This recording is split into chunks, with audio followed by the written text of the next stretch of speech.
Hello, my name is Devereux, and you are watching New Kingdom Media. This is part 5 of my series, Forgotten Christianity, where we look at the central truths of the Christian faith that have largely been forgotten, ignored, or even rejected by modern Christians today.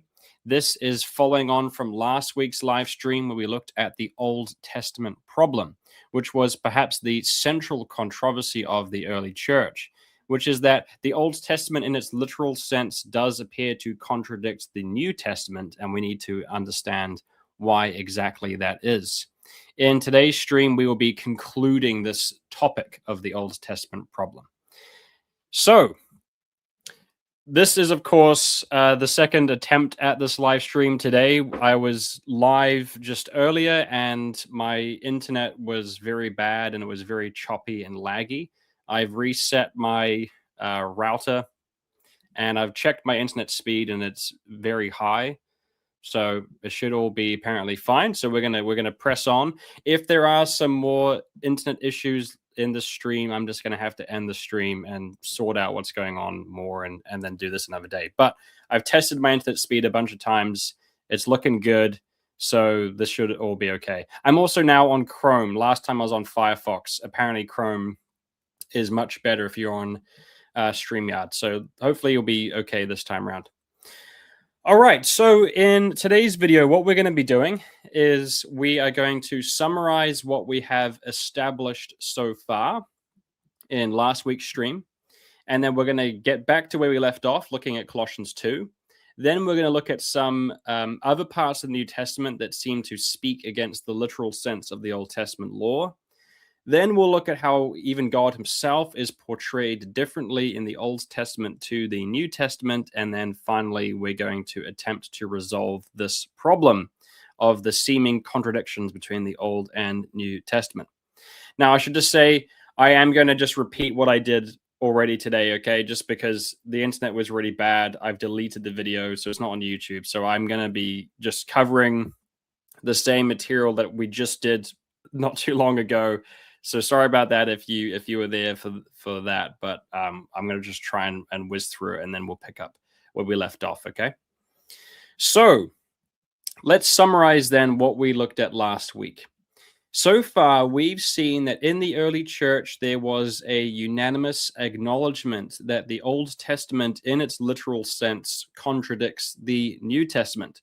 This was explained in a number of ways, and this issue was the most controversial issue in the early church until the Council of Nicaea.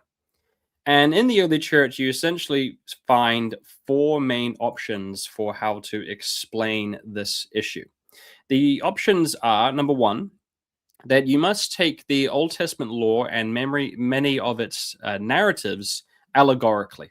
Okay, so this is the view held by people like, for instance, Origen and Gregory of Nyssa.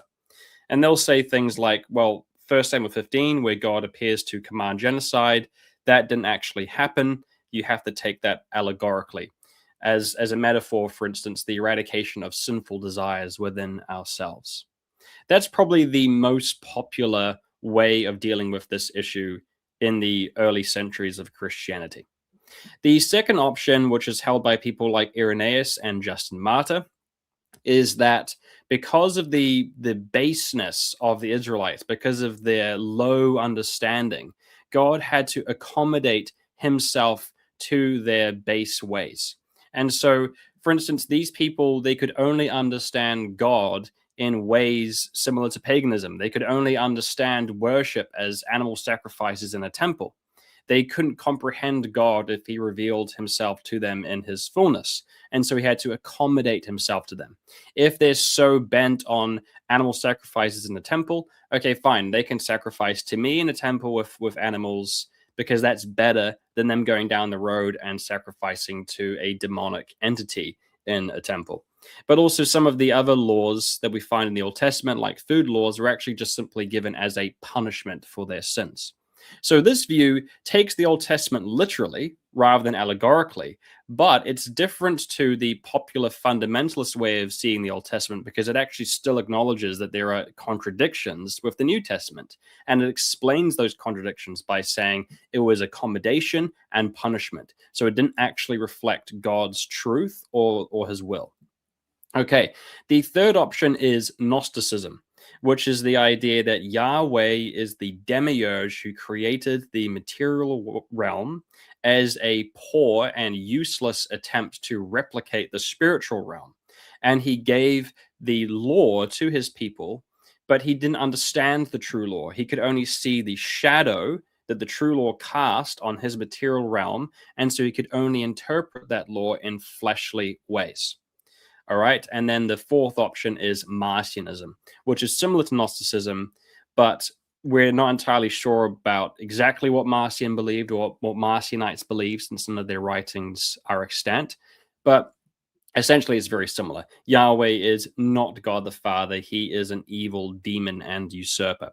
So those are the main options you see in the early church, and that's what the debate hinged around, was hinged around those four options. Now, those are not the only options that are available to us today. There are three more. One is higher criticism, saying that, okay, the Old Testament is not actually infallible. It's not inerrant. This is a number of texts that were written by fallible human beings with a fallible understanding of God, and their understanding of him develops over time. In the early days, it was much more similar to paganism. And maybe they even had a pantheon of gods with El Elyon at the top, and Yahweh is one of them. And eventually they develop and it evolves, and they stop believing in the need for animal sacrifices and those things. And this moves us into the New Testament. So that's the higher critical view. Of course, the issue with that is you are going to have to get rid of biblical infallibility. The other option is a more fringe idea, which is that God essentially appointed an angel over Israel to be his spokesperson, and he gave that angel divine authority and autonomy, and gave that angel his name. So sometimes in the Old Testament, when it says that Yahweh said something, that's actually not God himself. That's God's earthly representative, this angel who is given his name to, who has autonomy. But that angel isn't God, and so sometimes actually does things that aren't perfectly in line with God's will even. We'll unpack that view as we go on into this video. And then the other option is the most popular one today, which is the idea that the Old Testament should be read literally, and they insist that it doesn't contradict the New Testament. Of course, that final view is the least likely because it is impossible. It doesn't make any sense. If you take the Old Testament literally, it simply does contradict the New Testament in a vast number of ways, not just with its so-called ceremonial laws, but even with its moral laws and its depiction of God. They are in stark contrast, and sometimes they are in diametric opposition. So that final view, the most popular one amongst conservative evangelicals today, is, I think, the least likely. Okay, so those are your options. And at the end of this video, we're going to weigh up these options and try and forge a path forward to resolve this issue. Okay, now last week we looked at how the New Testament contradicts and repudiates the Old Testament's law, including even its moral laws, but of course also its civil and ceremonial ones, and that Jesus Christ himself did this. Okay, and it even contradicts the ethos and worldview of the Old Testament. And we found that the Bible, therefore, isn't incoherent, okay, because the New Testament doesn't sort of mistakenly contradict the Old Testament. It actually knowingly, intentionally, and purposefully contradicts the Old Testament's literal sense. Okay, so this disharmony shouldn't upend your faith. The disharmony is known and acknowledged by the New Testament itself, which actively speaks against the literal sense of the Old Testament, not mistakenly. All right, and then we started to see how in Galatians and Colossians, the Apostle Paul suggests that the law, the Old Testament law, was not given directly by God, but through angels, and that the condemnation of the law was possibly overseen by malevolent elemental spirits. Okay, and it's that thread that we're going to jump back into after this summary. All right.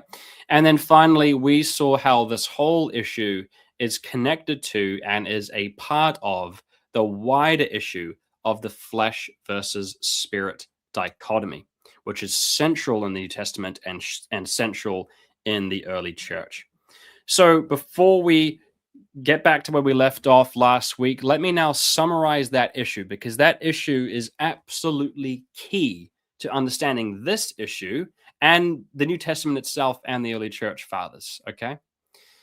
So, one of the central teachings in the New Testament, particularly in John's Gospel, the letters of Paul, and First Peter, and throughout the early church, there is this central teaching that is sadly not heard of or understood by many Christians today. Okay. And if they do hear it, they often reject it as dualistic or even Gnostic. Okay.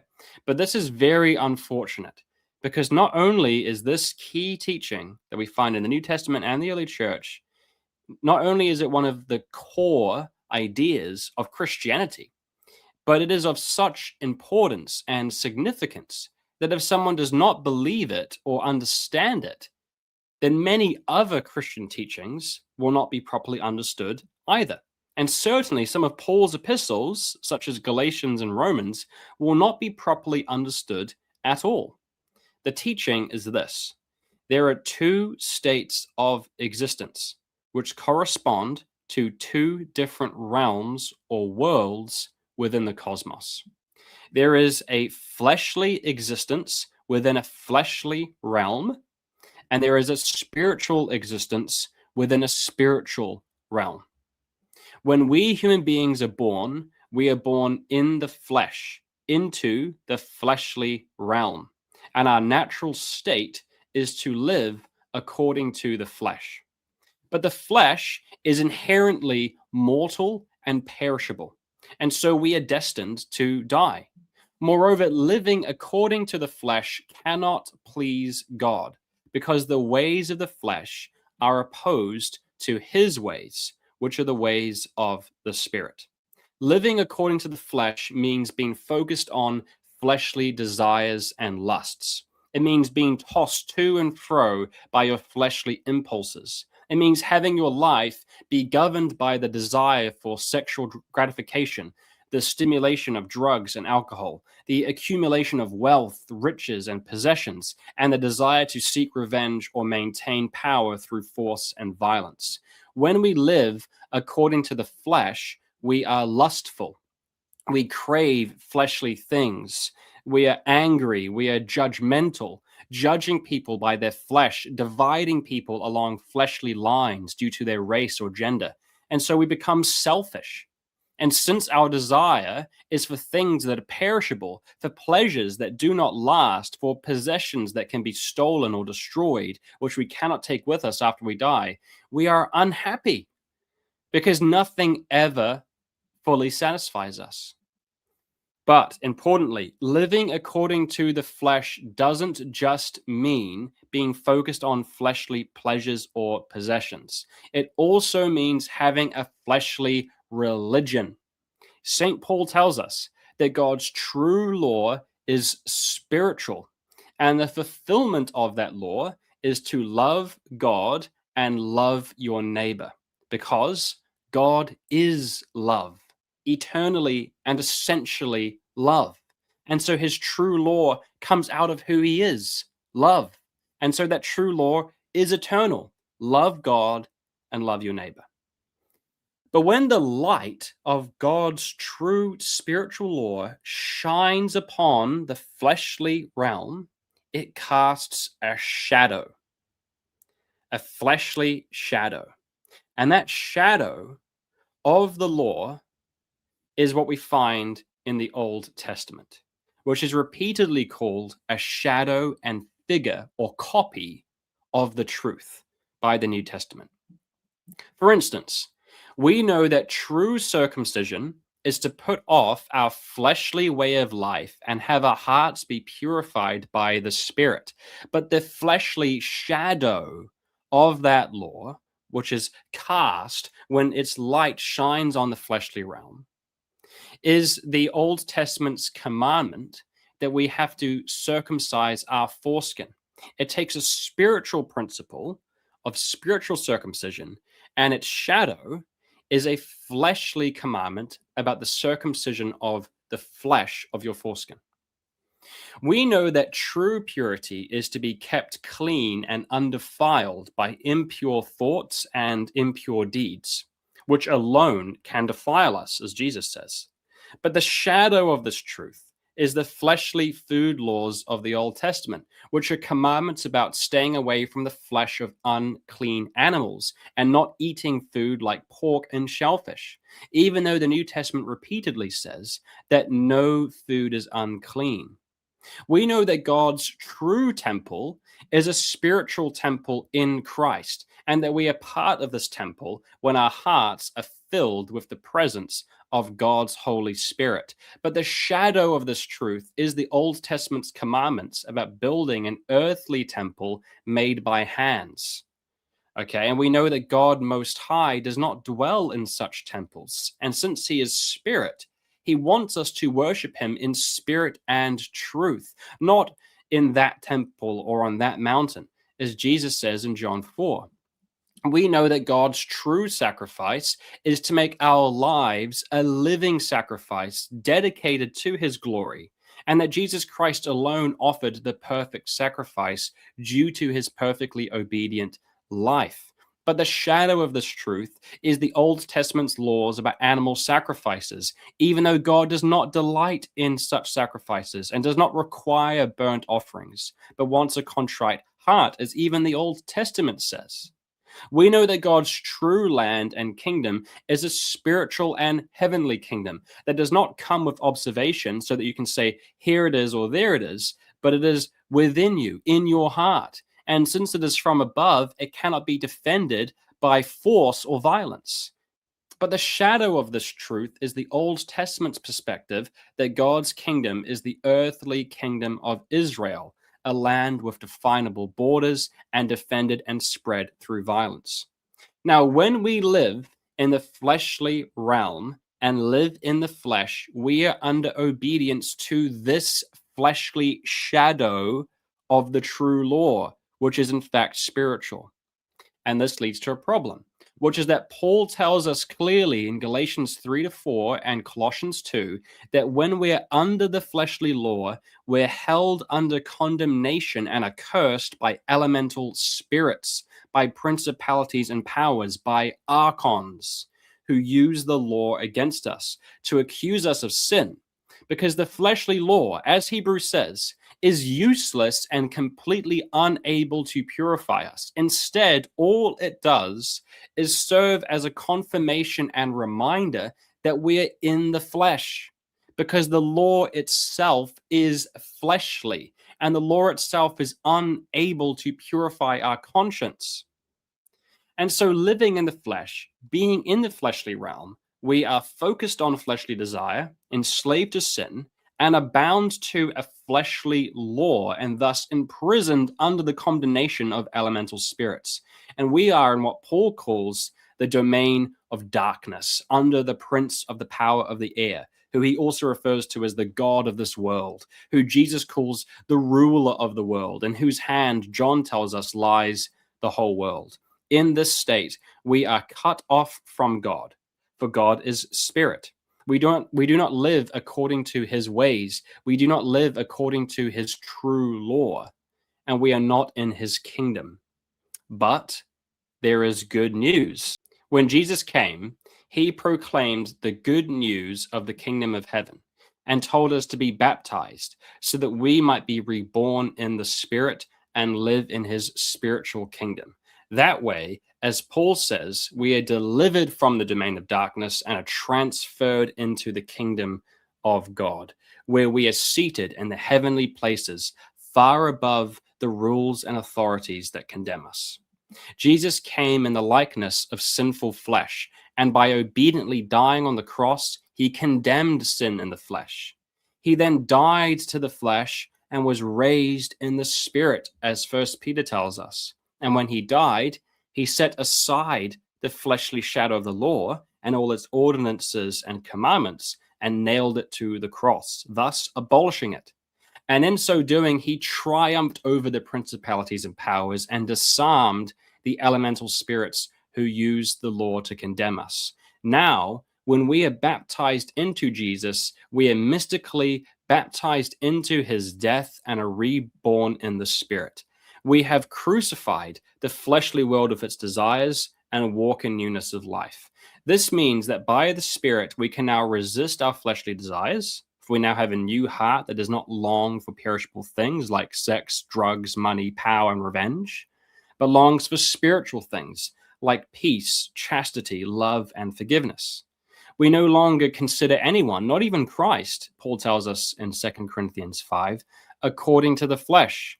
We no longer judge people by their flesh, but see them in the Spirit, where there is no Jew and Gentile, no male and female, but we're all one.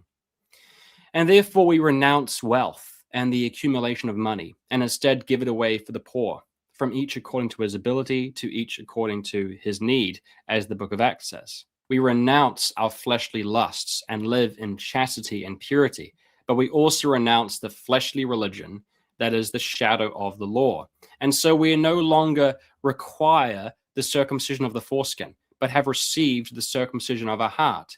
We no longer abstain from pork and shellfish, but from impure thoughts and deeds. We no longer worship in temples made by hands, but we worship our Father in secret through our heart.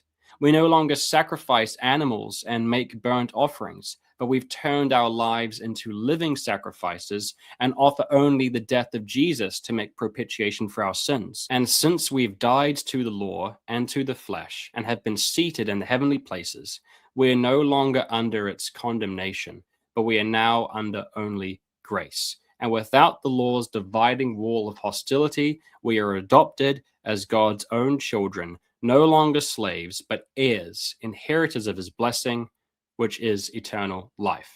For if we live according to the flesh, we will die, just like all fleshly things die. But if by the Spirit we put to death our flesh and live in the Spirit, we will live forever, just as all spiritual things live forever. And so we look forward to the death of our fleshly bodies and the resurrection of our spiritual bodies, as Paul explicitly teaches in 1 Corinthians 15, saying that flesh and blood cannot inherit the kingdom of God, nor can what is perishable inherit the imperishable. And so our bodies must be transformed and changed in the twinkling of an eye from flesh into spirit. Just as how in baptism, our hearts have been transformed already as a guarantee of the resurrection from flesh into spirit. That's what this whole thing is about. That is the gospel.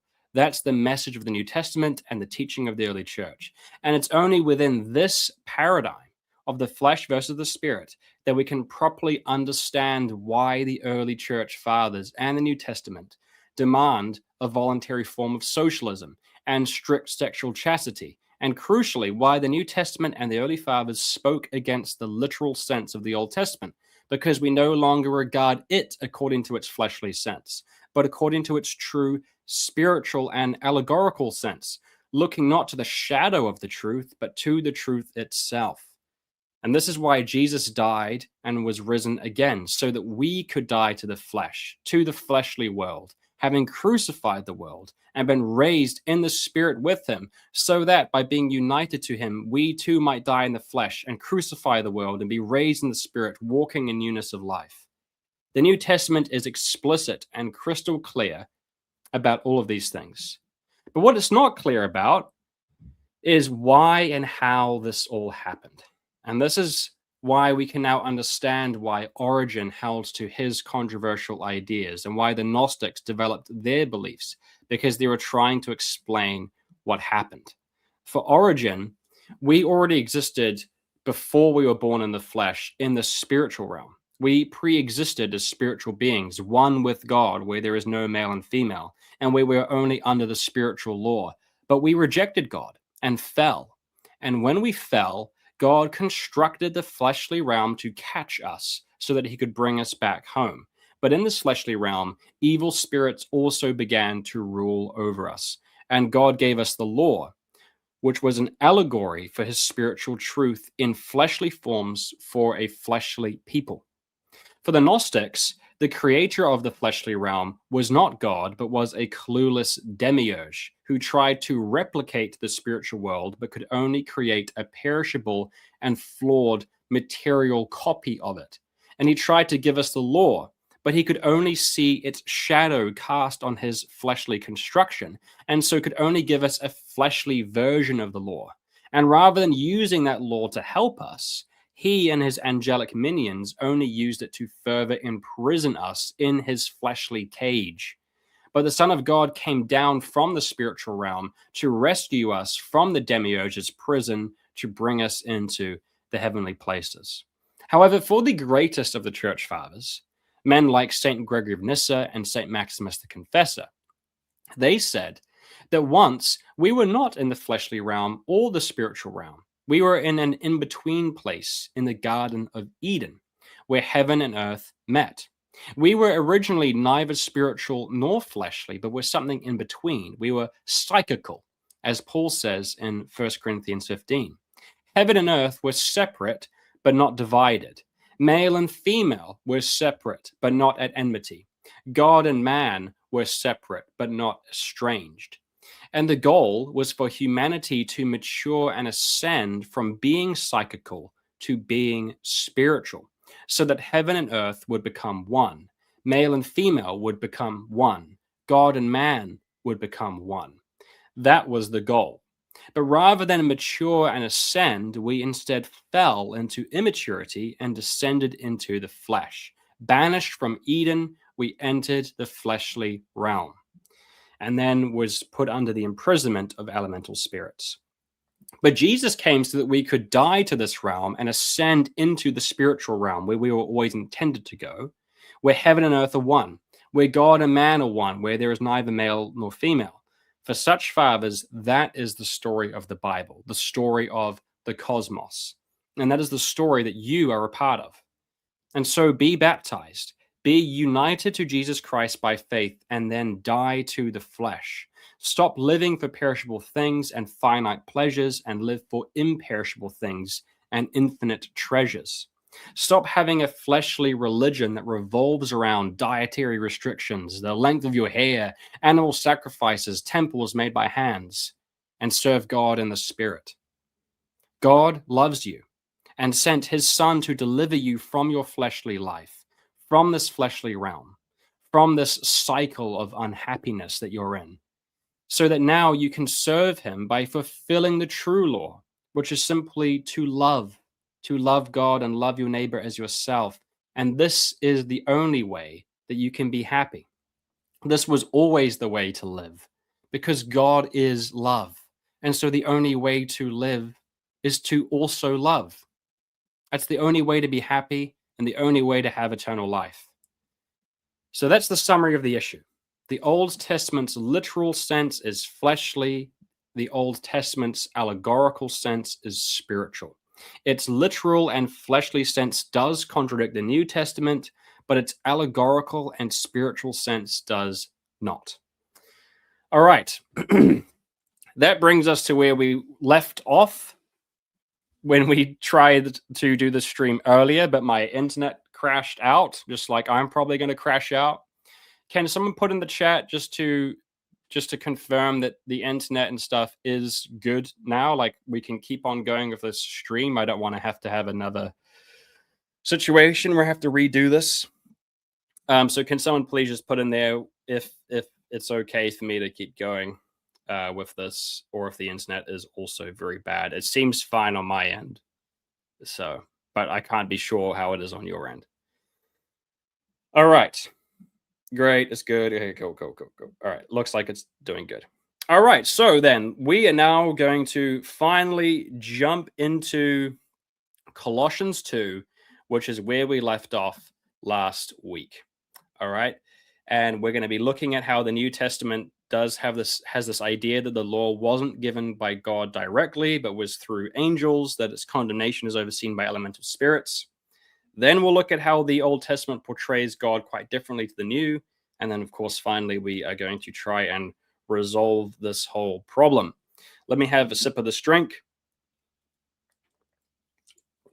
And of course, since we're live, please put any questions or pushbacks that you have in the live chat, and I'll try and respond to the more substantial ones at the end of the video I've got planned, okay?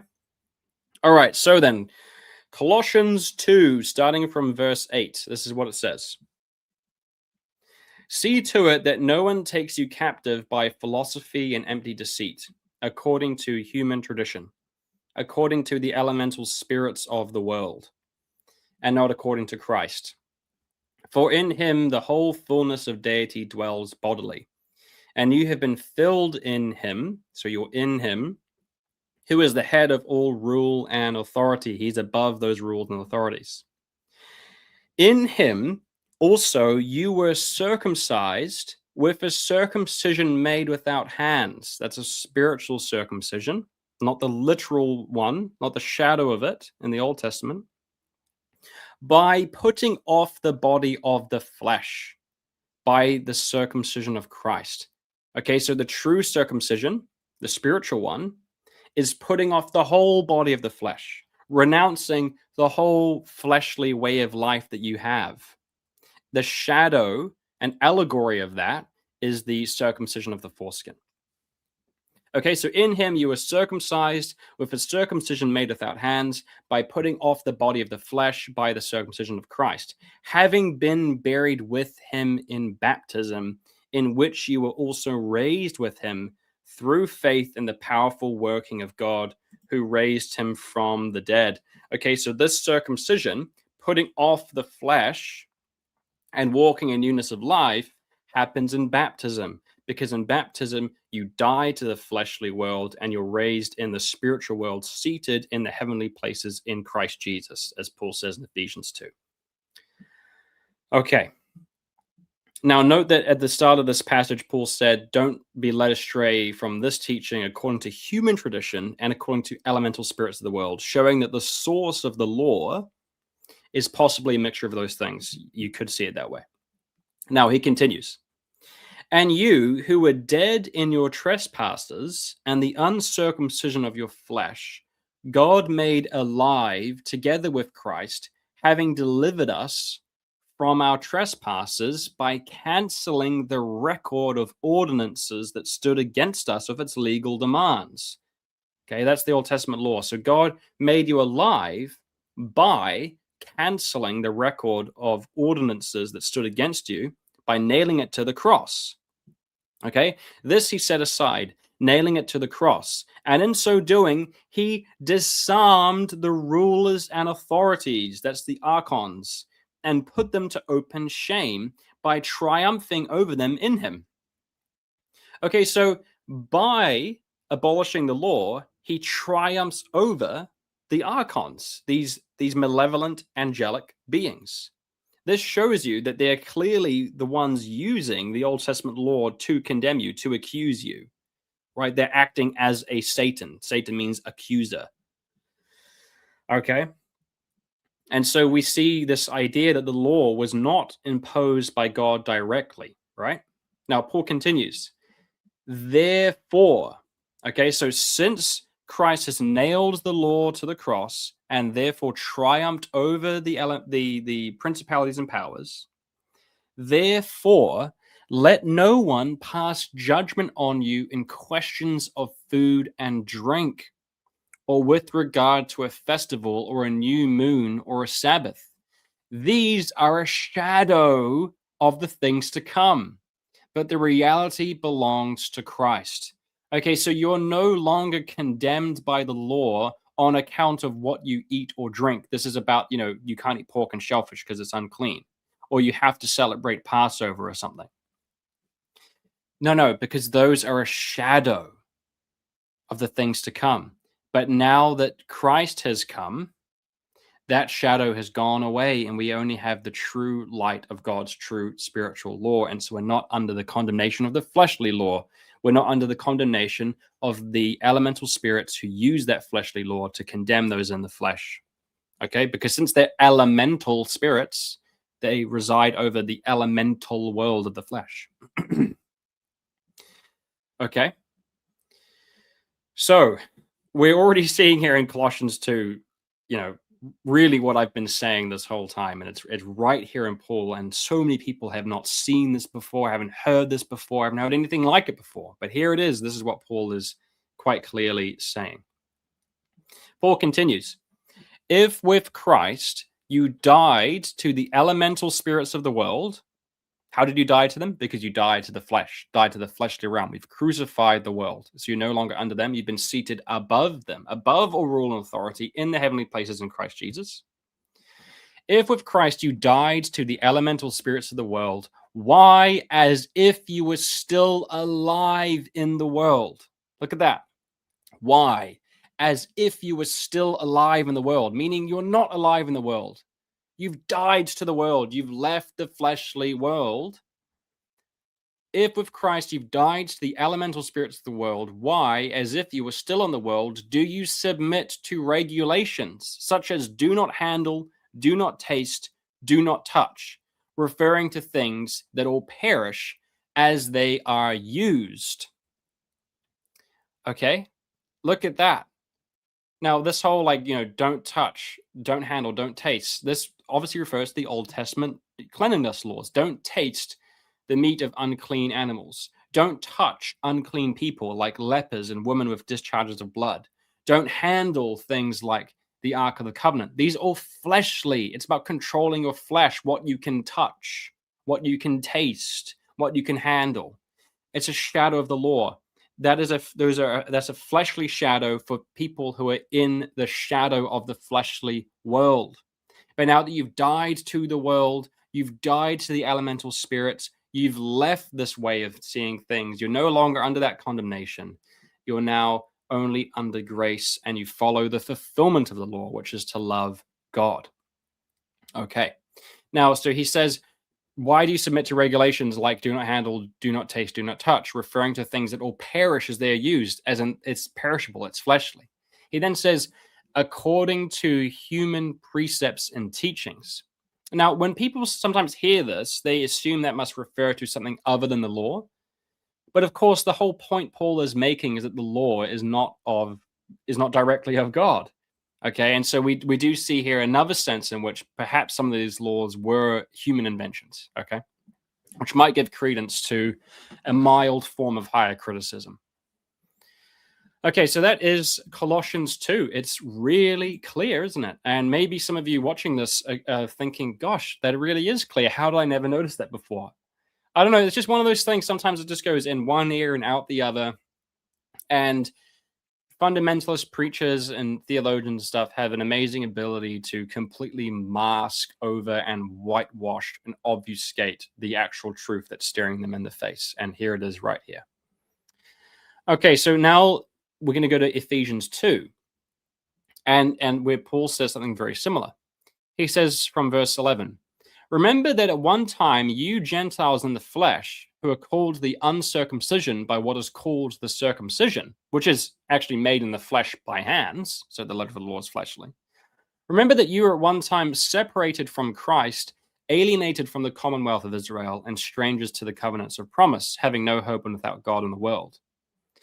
But now in Christ Jesus, you who were once far off have been brought near by the blood of Christ, for he himself is our peace, who has made us both one, and has broken down in his flesh, by dying in his flesh, the dividing wall of hostility, by abolishing the law of commandments expressed in ordinances, that he might create in himself one new man in place of the two, so making peace, and might reconcile us both to God in one body through the cross, thereby killing the hostility. He came and preached peace to you who are far off, and peace to those who are near, for through him we both have access in one spirit to the Father. Okay, so we see here very clearly that the law has been abolished. Okay, and people always go, but Jesus said he didn't come to abolish the law. There's a clearly two different senses of the word abolish. When Jesus says he didn't come to abolish the law, he obviously means in a more Marcionite sense. He didn't come to throw out the Old Testament, which you might actually be tempted to think when you hear him say, you heard it said from Moses, eye for an eye, but I say to you, turn the other cheek. You might go, oh, okay, so he's saying that Moses is just completely wrong. Forget the Old Testament. This is a new thing. And he's saying, no, I didn't come to abolish them, but to fulfill them, to fulfill their spiritual sense and to shake away the literal sense. When Paul says that Jesus did, in fact, abolish the law of commandments expressed in ordinances, he meant he came to abolish the literal fleshly sense, the shadow of the law, but obviously retain its true spiritual sense. Okay, which is why Paul does say that we have a true circumcision, but not a fleshly one, because we follow the law's true spiritual sense, not its literal fleshly sense. Okay, so this is very clearly what Paul is saying. Now, this idea of the law being given by angels, okay, I want to look a bit more at that. Now, that's also found in the book of Acts, chapter 7, in St. Stephen's speech. Now, this speech is often misunderstood. People think that this whole speech is Stephen essentially trying to recount the Old Testament story by and basically is trying to show that he's a good Jew who loves the Old Testament and takes it literally and so on and so forth. That's not what his speech is about. His speech is filled with lots of things where he's actually trying to subtly attack a common Jewish understanding of the Old Testament, which is why he emphasizes that certain characters were not born in Canaan, or that God gave them a message when they were outside of Canaan and things like that. And there's also some things where he actually says the law was given by angels. Okay, so this is what he says from verse 30. Now, when 40 years had passed, an angel, okay, not the angel of Yahweh, not Christ. A lot of people say that this angel of the Lord, angel of Yahweh, who appears in the Old Testament, is Jesus. It's not. St. Stephen is referring to him here, and he doesn't say the angel. If he thought that that was Christ, now would be a really good time to say that. If the New Testament's perspective was that that was Jesus, you should really be saying that now, because you're trying to talk about how the Old Testament is actually not, when understood properly, in conflict with Jesus's message. Okay, because that's what he's doing, because he's saying it literal sense does, not allegorically. This would be a good time to say it, but he says an angel appeared to Moses in the wilderness of Mount Sinai in a flame of fire in a bush. All right, and Moses led the Israelites out of Egypt, performing wonders and signs in Egypt and at the Red Sea and in the wilderness for 40 years. This is the Moses who said to the Israelites, God will raise up for you a prophet like me from your brothers. This is the one who was in the congregation in the wilderness with the angel who spoke to him at Mount Sinai and with our fathers. Okay, so there's this angel. He's been sort of separated from God. Now, moving on, he says that when Israel worshipped the golden calf, God turned away and gave them over to the worship of the host of heaven. What's this about? He says they worshiped the golden calf, God turned away and gave them over to worshiping the host of heaven, as it is written in the book of the prophets. Did you bring to me slain beasts and sacrifices during the 40 years in the wilderness, O house of Israel? Well, if you read the text of the Pentateuch, it seems like they did. And it goes on. No, you took up the tent of Moloch and the star of your god, Rephan, the images that you made to worship, and I will send you into exile beyond Babylon. Wow, really interesting stuff there. And it's clearly connecting the sacrificial system of the Old Testament to pagan worship and saying that they are similar. There is obviously a similarity. I mean, and that's just, that should go without saying, right? Pagans worship in temples. They sacrifice animals to their god. That's what the Jews in the Old Testament were doing as well. It's similar, and that's not anything like what we Christians do. Then he goes on to say that David didn't build the temple, that Solomon did, who's of course a morally dubious character. And then he says, yet the Most High, okay, which is El Elyon, who pops up occasionally in the Old Testament. This is going to be a big issue that we're going to look at later in this video. Yet the Most High does not dwell in houses made by hands, as the prophet says. Heaven is my throne, and the earth is my footstool. What kind of house will you build for me, says the Lord, or what is the place of my rest? Did not my hand make all these things? Okay, so you see, he's sort of undermining the temple here and making it. And why is he connecting that to God Most High? Why is he now calling God Most High all of a sudden? We're going to get to this later. All right, and then in verse 53, he says that the Jews received the law as delivered by angels and yet did not keep it. The law is delivered by angels. Well, their whole point is that this is from God. We worship the law that God directly gave to us. These are the words of Yahweh. And he says that they were actually delivered by angels. Okay, really interesting stuff there in Acts 7. Now, this idea of the law being given by angels is also found in the book of Hebrews. Okay, in chapter 1 of Hebrews, it says that while long ago God spoke to us in fragmentary ways, that's what it actually says, now he's spoken to us by his own Son, who is his perfect image, who has become superior to angels. And why is he making that point of a sudden? You notice that in chapter 1, he makes this big point that Jesus is superior to angels. Why is he doing that? He's going to tell you in chapter 2. All right, now people read chapter 1, they go, oh, they make up all this stuff. They go, well, the people that the letter to the Hebrews is written to must have been sort of lapsing into sort of idolatry and worshiping angels. That must have been what they were doing. Then they make up this stuff. Let's just, for starters, no. Obviously, that would be a central theme of the whole letter, but it's not at all. It's just right there at the start. And he doesn't say that that's what they're doing. If you follow the train of logic, you're about to find out why he does this. He's making a consistent argument. Point 1. In the Old Testament, God spoke to us in fragmentary ways, or in a diversity of ways, or in pieces, in bits and pieces. Okay, so there's bits and pieces of truth, but now he's spoken to us by his Son, the express image of his person, who is superior to angels. Then in chapter 2, it says that angels gave the law. That angels gave the law. And that every transgression under that law received a retribution from those angels, the chief of whom, potentially, is who in that very chapter he goes on to say is the devil, who has the power of death. But he says that Jesus has given us salvation because he did not come to save angels, but us. And he hasn't subjected the world to come to angels, but to us. Notice that train of logic there. The Old Testament, the truth is in fragmentary ways. Its law is given by angels who used it to give us retribution.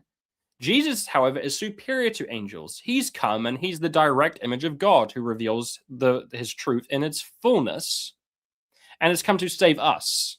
And he will subject the world to us and not to angels. And he's come to destroy the devil who has the power of death. Okay? Or defeat, not destroy the devil. So, I mean, just see what he's saying here. All right? And now let's jump ahead over into chapter 7. Hebrews focuses on the fact that Jesus Christ is a priest in the order of Melchisedec, not Aaron, and points out that Melchisedec was a priest of God Most High. Okay, now he makes a point of that. He's not a priest of Aaron. He's not a Levitical priest, Jesus. He's a priest in the order of Melchizedek, who is a priest of God Most High. God Most High. Now, this isn't just a little thing. This is kind of a big deal. In Hebrew, God Most High is El Elyon. He only shows up a few times in the Old Testament. And whenever he shows up, it's really, really interesting. And we're going to get to this later, don't you worry. Okay, so Abraham receives this covenant from Yahweh. Of course, the law is going to be given by Yahweh. But in Genesis, Abraham meets this guy called Melchizedek. And it says that Melchizedek is a priest of El Elyon. Doesn't say he's a priest of Yahweh, he's a priest of El Elyon. And he blesses Abraham, and then he gives him bread and wine. So when Jesus later on, as our great high priest, says, this bread is my body, this wine is my blood, he's actually being a Melchizedekian priest. This, by the way, is why consecrating communion, consecrating the bread and wine to be the body and blood of Christ, is a priestly act, because it's what Melchizedek did and what Jesus as a Melchizedekian priest does. Okay, it's a priestly act. But this Melchizedek is a priest of El Elyon. It's the first time in the Old Testament that this phrase, El Elyon, God Most High, pops up. It's really interesting. It's going to get even more interesting later on. You'll see. Now, Hebrews points out that Jesus is a Melchizedekian priest. And he says that Melchizedek is higher than the Levitical priesthood, because it's Melchizedek who blessed Abraham, and it's Abraham who tithed to Melchizedek. And he says that Melchizedek's priesthood is older and superior to the inferior priesthood of Aaron. Now, that's really interesting. Okay, and it says this: if perfection had been attainable through the Levitical priesthood, for under it people received the law, which he's just said was from angels, what further need would there have been for another priest to arise after the order of Melchizedek, rather than one named after the order of Aaron, saying that this Aaronic Levitical priesthood can't give you perfection? And he says, Christ was a priest not on the basis of a legal requirement concerning bodily descent, but by the power of an indestructible life, showing that the Mosaic means of the law of Moses, okay, Mosaic Moses, showing that the Mosaic priesthood is fleshly, based on bodily descent, whereas the priesthood of Christ is spiritual. He continues saying, for on the one hand, a former commandment, it's the commandments of the Levitical priesthood, is set aside because of its weakness and uselessness, for the law made nothing perfect. But on the other hand, a better hope is introduced, through which we draw near to God. And this makes Jesus the guarantor of a better covenant. Wow. So the Old Testament's useless, it's weak, it's set aside. Jesus gives us a better one. Through that one, we can draw near to God.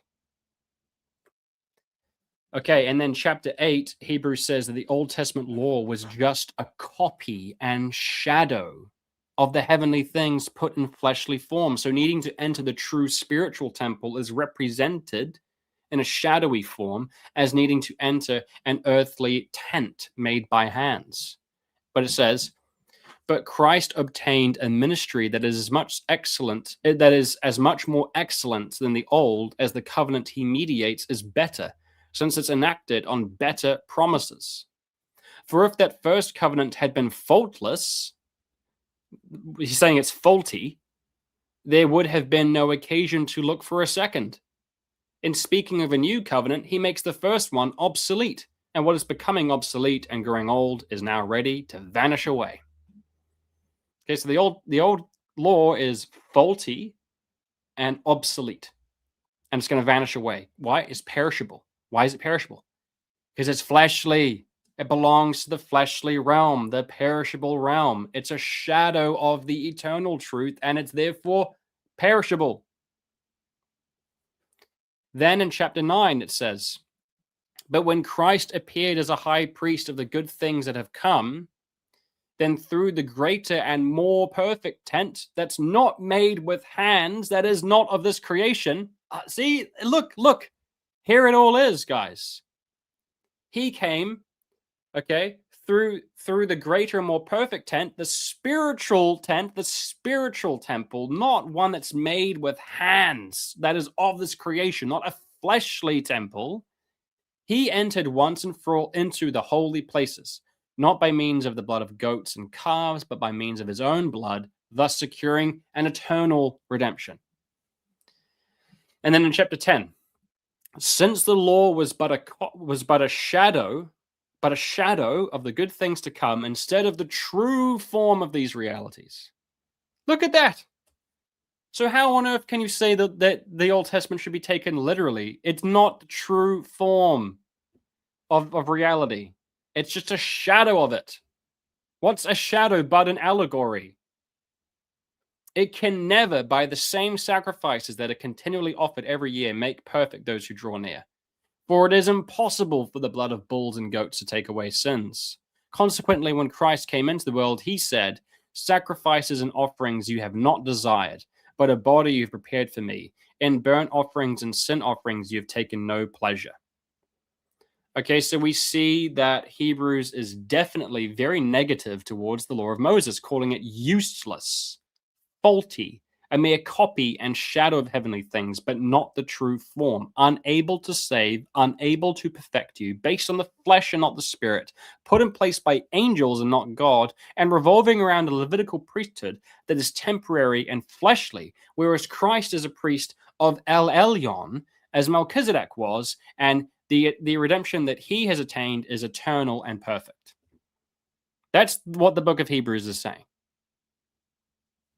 And I don't know, how do these fundamentalists read that stuff if they're going to go around and say the Old Testament's all literal and perfect? And especially if they're dispensationalists, by the way, who thinks that, God still essentially approves of the Jewish law and all that kind of nonsense. This is crazy. Absolutely crazy. Now, let's get into this El Elyon question. Who is this El Elyon? Okay, so it means in Hebrew, God Most High. Okay, and he shows up a few times in the Old Testament. The first time he appears is when Melchizedek, a priest of El Elyon, blesses Abraham. The next time is in Deuteronomy 32, where we have this really interesting passage. It says from verse 8. Note that if you're reading this in English, okay, El Elyon will be translated God Most High, and Yahweh will be translated Lord. You need to, if you want to get into the big boys club of interpreting the Old Testament properly, if you're going to be a proper biblical interpreter, you have to remember what the actual text says. When it says Lord in lower caps, that's actually Yahweh. Okay? And this is what it says. Deuteronomy 32 from verse 8. When El Elyon gave to the nations their inheritance, when he divided mankind, he fixed the borders of the peoples according to the number of the sons of God. That is according to the number of the higher angels. Okay, sons of God are those higher angels in the divine council. That's, I think, basically been proven now. That's what that means. Look at Michael Heiser. Okay, so when El Elyon gave to the nations their inheritance, when he divided mankind, he fixed the borders of the people according to the number of the sons of God. That is, a higher angel is appointed over each of the peoples. And Yahweh's portion is his people. Jacob is his allotted heritage. Now, look, guys, that's weird. Okay, that's weird. Because this could very easily be interpreted as saying that El Elyon is God, okay, who's appointed a lesser deity or angel called Yahweh to Israel, just as he's apportioned other lesser deities or angels to the other nations. I mean, on its plain sense, that's kind of just what it is saying. Now, to make matters worse, this fits with the understanding held by many neighboring Semitic peoples at the time. Okay, this is just a historical fact. We know that the peoples who neighbored Israel and that land at that time, they saw El Elyon, or simply El, as the highest god in their pantheon. And he's the father figure. He's got an old beard. He's like this. He's this old fatherly old man. That's El Elyon. He's the head of the pantheon.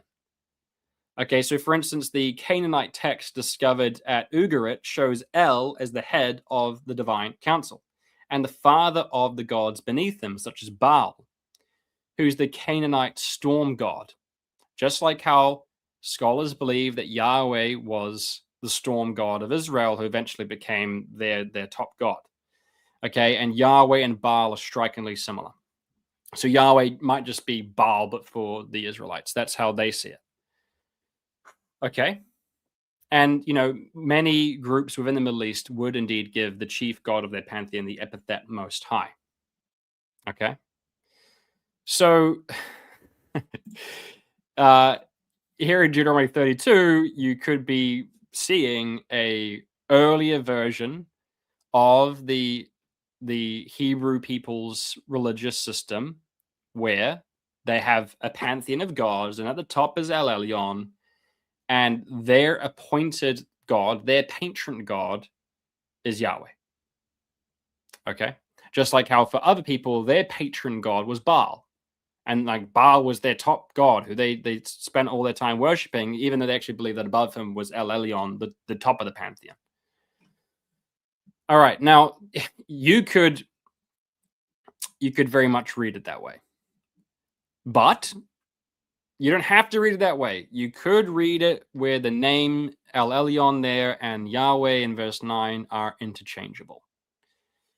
So it's saying that when God gave the nations their inheritance, he divided mankind, he appointed a son of God over each of the peoples, but Yahweh, that's still him, it's just another name, his portion is Jacob. So while the other nations have an angel over them, he has Israel directly.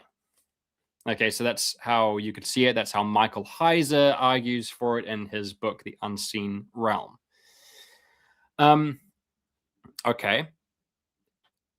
Now, there's another option, which is sort of between the two, which is that El Elyon and Yahweh are the same being, the same God. But when it says he's apportioned Yahweh to Jacob, to Israel, he actually still has apportioned them an angel, son of God, and he's given that angel his authority and his name. So now in the Old Testament, when it says Yahweh said, that's actually an angel saying that with the name Yahweh, because he's been given his name, right? He has like power of attorney or whatever, He's Yahweh's representative, who's called Yahweh, but he actually has a degree of autonomy. All right, as we'll see. Now, we're not done here with Deuteronomy 32. It still gets kind of interesting. So it says, beginning, El Elyon apportioned the people, divided them. Yahweh was Jacob's son of God or whatever. Jacob was Yahweh's heritage. And then later on, it says that Yahweh becomes very angry with his people. And this is what he says. I will hide my face from them. I will see what their end will be, for they are a perverse generation, children in whom there is no faithfulness. They have made me jealous with what is not God. They have provoked me to anger with their idols. So I will make them jealous with those who are no people. I will provoke them to anger with a foolish nation. For a fire is kindled by my anger, and it burns to the depths of Sheol, devours the earth and its increase, and sets on fire the foundations of mountains. I will heap disasters upon them, and I will spend my arrows on them. They shall be wasted with hunger and devoured by plague and poisonous pestilence. I will send the teeth of beasts against them and the venom of things that crawl in the dust. Outdoors the sword shall bereave, and indoors terror for young man and woman alike, for the nursing child with the man of gray hairs. I would have said, I will cut them to pieces. I will wipe them from human memory. Had I not feared provocation by the enemy, lest their adversary should misunderstand, lest they should say, our hand is triumphant. It was not Yahweh who did all this. See now that I, even I, am he, and there is no God beside me. I kill, and I make alive. I wound, and I heal. And there is none that can deliver out of my hand, for I lift my hand to heaven and swear, as I live forever, if I sharpen my flashing sword and my hand takes hold on judgment, I will take vengeance on my adversaries, and I will repay those who hate me. I will make my arrows drunk with blood, and my sword shall devour flesh with the blood of the slain and the captives from the long-haired heads of the enemy. Okay.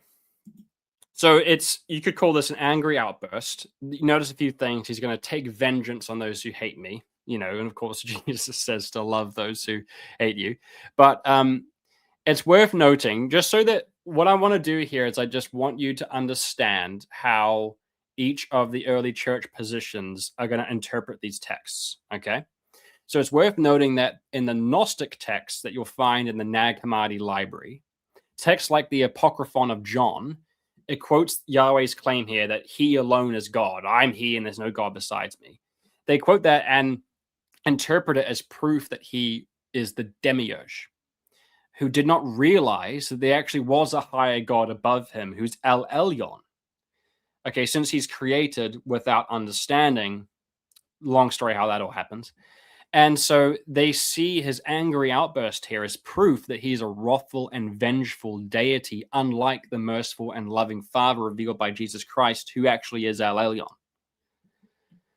All right, now, of course, one could still read Deuteronomy 32 as saying that El Elyon is Yahweh, but remember that for those in the ancient Near East, El Elyon and Yahweh were indeed two separate deities, okay? With El Elyon being the fatherly God, who's the highest in the pantheon, Yahweh being a storm god and a god of war. And indeed, they also believe that different gods did have a special relationship with different nations. Okay. So another place where El Elyon shows up in the Old Testament is in Psalm 82, which says this: God has taken his place in the divine council. Divine council, this council of deities, gods, who we might call angels. God has taken his place in the divine council. In the midst of the gods, he holds judgment and says, how long will you judge unjustly and show partiality to the wicked? Give justice to the weak and the fatherless. Maintain the right of the afflicted and the destitute. Rescue the weak and the needy, and deliver them from the hand of the wicked. So this God, this chief God, is sounding quite cool. He's sounding very New Testament.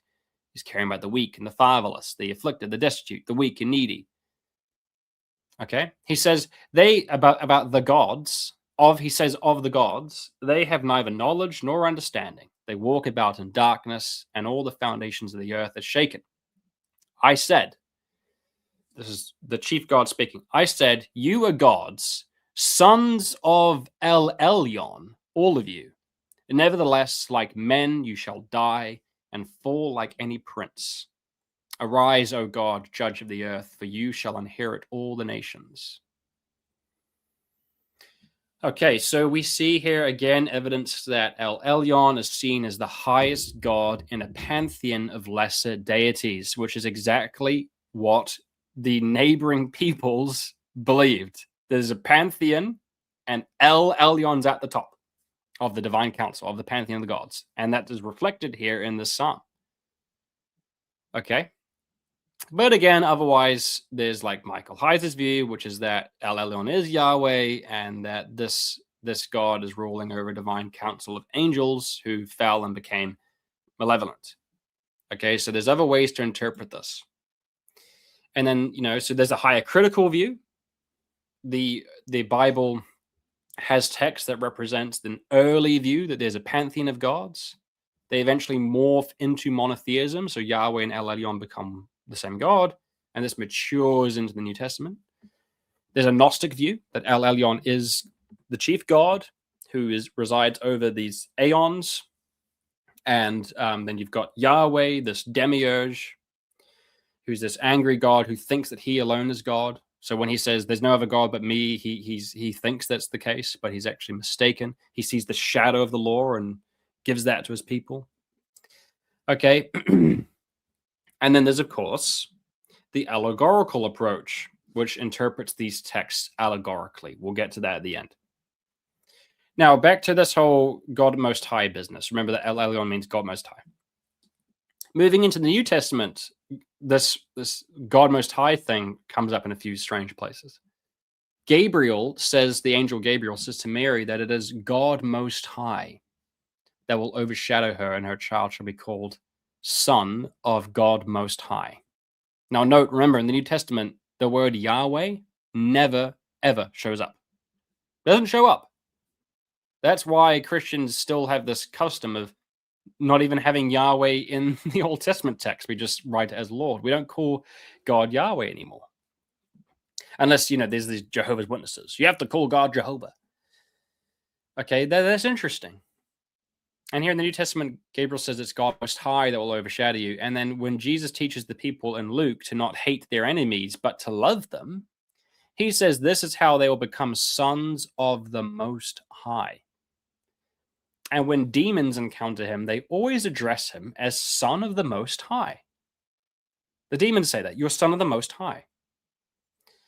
All right, and then finally in Acts 7, as we saw, St. Stephen says that the Most High does not dwell in temples made by hands. Could this be saying that Yahweh certainly dwells in temples made by hands, but not the Most High? Right?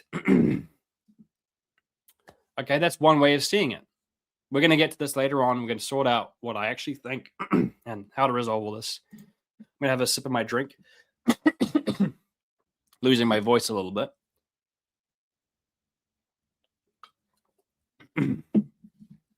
Okay. So, at the very least, in the New Testament, I think we're meant to go back to seeing God as El Elyon. Even if El Elyon and Yahweh are the same, we're meant to go back to seeing him as El Elyon, as the universal God Most High, rather than his temporary and shadowy depiction to the Jews due to their lack of understanding as Yahweh. Okay, so that's how we see in Deuteronomy 32. El Elyon's above everything. All the nations are appointed a son of God. Jacob is Yahweh's heritage. Yahweh is his special and peculiar name given temporarily to the Jews. Now that whole dispensation's done with, okay, because the fleshly shadow of the law is abolished, we're meant to go back to seeing God in that more universal way, El Elyon, under whom there's neither Jew nor Gentile. Okay? So you could see it that way. Yahweh and El Elyon are the same God, but in sort of different forms. Okay? Or you could take it one step further and say, okay, Yahweh is actually an angel appointed to Israel who's given the name Yahweh. Or you could take that a step further and say, no, Yahweh is actually a demon who's deceived Israel. And Jesus has sent us back to El Elyon. That's Marcionism. Or you could take it a step even further than that and say Yahweh is the demiurge, the creator of the physical realm, which is a prison that we need to escape. Okay, or you go, it's an allegory. And the allegorical interpretation would go back to that first option, which is that Yahweh is an allegorical, the sort of literal, fleshly, allegorical sense of El Elyon, which is the truth. Okay. Someone goes, non-literal view of Old Testament and drinks Monster, which has the Hebrew 666 coincidence. What do you mean it has the Hebrew 666? What are you talking about? Oh, wait, no. Yeah, wait, what? You think that this is like this here? I think it's just an M, dude. That's just an M. I don't know. Anyway, I need the energy to get me through the stream, and Red Bull tastes awful. Tastes absolutely awful. Monster, I can actually drink this because it doesn't taste terrible. Okay. And also, funny enough, if we're going to make sort of 666 jokes, I said this before in the last stream, I got to reiterate this. Irenaeus and Hippolytus, okay, who are two guys who actually take the Old Testament. Someone said it is indeed the Hebrew 666 river. Is it? That's not just like a conspiracy theory? No. Okay. Well, whatever. Maybe it is. Okay, that is kind of weird. I thought it was just like a conspiracy theory. This is the. Oh, okay. Well, I don't know. Put it in the chat. Do you think that you're allowed to drink this in light of this revelation? Okay.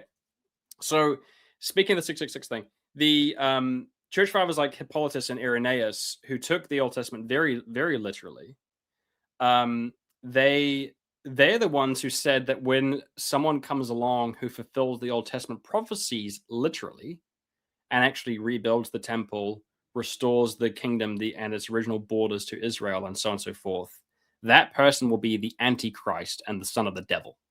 That's Hippolytus and Irenaeus saying that, who are two of the most literalist church fathers, saying that if the prophecies are fulfilled literally, it will be by the Antichrist.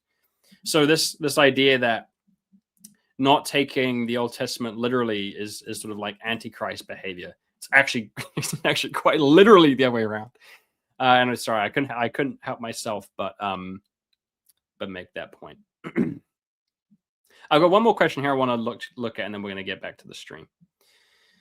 River, why do you personally think this whole topic is so convoluted if it's so important to God? Does God want us to struggle to discover the truth rather than just being fed answers? The answer to that question is yes. We will get to this at the end. Absolutely, he wants us to struggle to find the answers. Yes. I'll be getting into that later on, okay? And this fundamentalist thing, it's all literal. If you notice the contradiction, shut up thing is just totally missing the point. Okay, so back to where we left off. One guy goes, "Is God the destroyer literally in the Old Testament in Passover?" We're about to get to that later on, so just wait. Okay. So this whole Yahweh El Elyon business, okay, those are kind of the options you have there. Now, this is sort of what's interesting, is this idea of separating out El Elyon from Yahweh, or God the Father from Yahweh. The Gnostics, of course, did that. The Marcionites did that. The earlier church, of course, didn't do that. They said that there's only one God. But here's the very interesting thing. Many in the early church, like Origen, Gregor of Nyssa, other people we looked at last week, they actually still agreed that the representation of Yahweh in the literal sense of the Old Testament is evil, right? And the literal sense of the Old Testament is fleshly and wrong, which is why we have to read it allegorically, because the allegorical sense of Yahweh and of the law is good. So here's the key difference.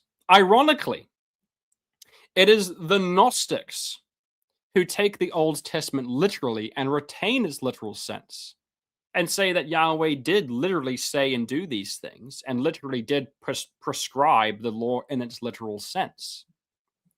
Which is why Origen said, in agreement with them, that if Yahweh is meant to be taken literally, then he's a different God to God the Father. Okay, so Origen as well as Gregor of Nyssa grants their whole point. They agree that if Yahweh really did do and say those things that's recorded in the Old Testament, then he would be, as Origen says, more evil than the most evil human being. Which is why it has to be taken allegorically. And that's the ironic thing. It's those fathers who threw out the literal sense, whereas the Gnostics who kept it. That's the irony. Okay. Now, whereas the Gnostics also agree that the law does have a good and true allegorical meaning. So the Gnostics agreed with the early church. Yes, the allegorical meaning is good and true, but they just say that allegorical meaning was not intended by Yahweh. He saw the shadow, he gave the shadowy law, not realizing it was an allegory. But we realize it's an allegory, and so we can actually see its true and good meaning. Okay? So the issue is that while Paul explicitly says the literal sense of the law is in fact given by angels, its condemnation overseen by elemental spirits, what do we do with that? Okay, because Origen and Gregor of Nyssa's allegorical view doesn't really leave much room for Paul's teaching that the law is given by angels and its condemnations overseen by elemental spirits, which would admittedly sometimes seem to point towards Gnosticism. Okay. But that's where you have that middle ground option of the angelic mediator, which we'll get to later. And it's also where the epistle of Barnabas comes in as a middle ground, where an evil angel swoops in and makes the Jews think that the law is literal when it was always intended to be allegorical. That's what the epistle of Barnabas says. which is written possibly in the 1st century and considered to be scripture by many fathers. So it's an important epistle. All right. Now, even if you believe with the Gnostics that Yahweh is an evil being who took the Jews, captive and gave them a fleshly version of the true law, that certainly doesn't, however, mean that he has to be the demiurge who created the fleshly world, just by the way. All right, so one thing I want to do here with this stream, okay, because we're getting into the deep end. This is the big boys club, okay? We're not doing really surface level summaries and stuff. We want to really isolate out these beliefs, okay? So we don't want to say it's either or. We don't want to say, well, if you're going to agree with the Gnostics just a little bit, then you may as well just become a Gnostic and accept the whole system of Gnosticism. No. We're going to tear Gnosticism to pieces and say, are there some pieces here that you might agree with? If you do, you don't have to accept all the other pieces. Okay, that's what we're kind of trying to do here. We're trying to map it all out so we can come to some sort of understanding about what to do with this problem. And as we're going through this video, I think you're probably seeing this problem is deepening. It's widening. Okay. All right. So let's now look at one of the main reasons why the Gnostics thought that Yahweh was not the Father or El Elyon. And then once we've done that, we're gonna regroup and discuss how we can resolve all this. Okay, so we're looking at how Yahweh is depicted quite differently to God the Father. Okay, so first, one thing that is often brought up is that Jesus says, "What father among you who are evil would give his child a serpent if he asked for bread?" But then, in the book of Numbers, we see that in response to the Israelites asking Yahweh for bread because they were starving in the wilderness, he sent them serpents, which killed a bunch of them. Okay, so a little weird, all right? A little weird. What this does is it shows that in the Old Testament, Yahweh is understood to be wrathful, whereas in the New Testament, the Father is merciful and gracious. Now, does this mean that he's changed? Well, no, that's impossible unless we've actually moved away from a accommodation view to more of the fullness of the truth. All right, so that's better than saying he changed his mind. Or it could mean they're two different deities, right, which is Gnosticism and Marcionism. Or we should say that the passage in Numbers should be taken allegorically. All right, which is fair enough because already in Numbers we have an allegory for Jesus with the bronze serpent that Moses raises up. And if you look at the bronze serpent, it will be saved from the snake bites. And Jesus says that just as that bronze serpent was raised up, so will he be raised up. So you already have an allegory in the very passage. So taking the whole passage allegorically, okay. And let me just add here right now a point that I made a bit too briefly, I think, on last week's video. I think by now we've looked at the law and people, I would hope, are starting to see that, yeah, the law has to be taken allegorically, not literally. All right, now, but then people might go, okay, well, that's the law. But that doesn't necessarily mean that we should take the narratives allegorically, because the narratives don't say anything about how they're allegories. You read them and they just seem to blatantly say that this is what happened. Okay, well, remember, first of all, in the New Testament, and interpret some of these narratives allegorically, which if you just read the passage in isolation, it doesn't say anything about how it's an allegory. It just says this is what happened. But in the New Testament, it's like, this is an allegory. Okay, so that's that. Now, the other thing is, if you read the Old Testament law, its plain sense is that you have to obey it according to the letter of the law. It even says things like these are perpetual commandments. These are commandments that you must obey throughout all your generations in perpetuity. It doesn't say anything about how it's an allegory. It just says bluntly, these animals are unclean, and if you eat their meat, you are defiled and unclean, and you are cut off from Israel. That's it. And it goes into great detail about which animals are unclean and how you are to purify yourself if you get contaminated with them and defiled. You have to do this, that, and the other thing. Nothing there about how it's an allegory. It just stipulates it and says that these are everlasting commandments. And yet we read that allegorically. Well, why would you read it allegorically? There's nothing in the text about how it's an allegory. It's because the New Testament tells you to read it allegorically. So we're interpreting the Old Testament in light of Jesus. Why can't you do that with the narratives? You look at the narrative, God says, kill all the babies. Would Jesus do that? Would God the Father do that? No. Allegory, we interpret it allegorically. Okay. So we're only going away from the plain sense of the narratives to the same degree that we're doing that with the law. And frankly, whenever I say the word frankly, I think of Donald Trump. And frankly, the Old Testament law, it's terrific law, terrific. Yeah, sorry.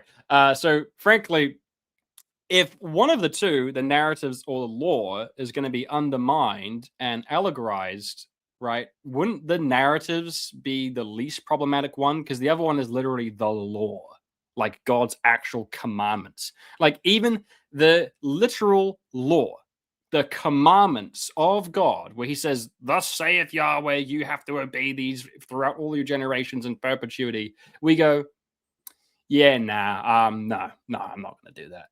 I'm going to take that allegorically. And you don't think that's a big deal? You don't think that you're fine with doing that?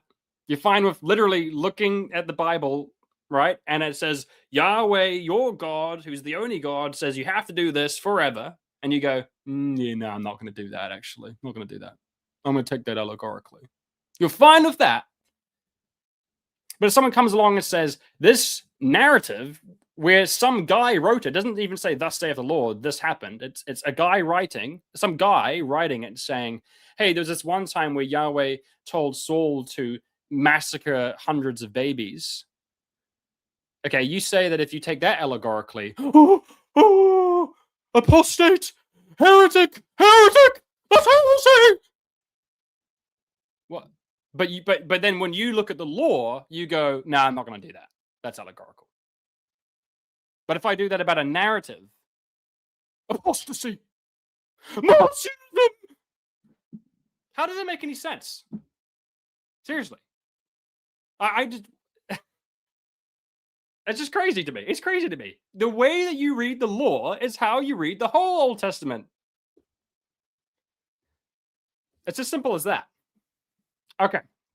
With that out of the way, let's move on. Crash out. We've got one crash out down. We got more to go, potentially more crash outs to come. Okay, so back to this numbers situation. Another way you could read this whole situation where he sends them snakes when they ask for bread is that the one who sends the snakes isn't Yahweh. It's not God who is Yahweh. It's his angel who has his authority and his name Yahweh, if that makes sense. So it's like two Yahwehs. There's Yahweh, who is El Elyon. There's his angel, who he gives the name Yahweh to as well. And this angel's the one who sends the serpents. Okay? And this is the same angel, under this theory, who was given the authority to punish the Israelites if they got out of line, as we see in Exodus 23. This is what Exodus 23 says. And either way, even if this particular theory is not true, this passage here in Exodus 23 is like really interesting, and I don't think I've ever heard anyone talk about it.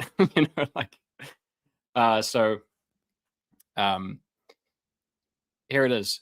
Behold, I send an angel before you to guard you on the way and to bring you to the place that I've prepared. Pay careful attention to him and obey his voice. All right, so we're definitely talking about an angel here. This is some angel who's going to even talk to you. Obey his voice. Do not rebel against him, for he will not pardon your transgressions. Well, who does that not sound like? It doesn't sound like Jesus, who came not to condemn the world, but to save it, and literally died so that our transgressions would be pardoned. This angel will not pardon your transgressions. And it says, and my name is in him. And my name is in him.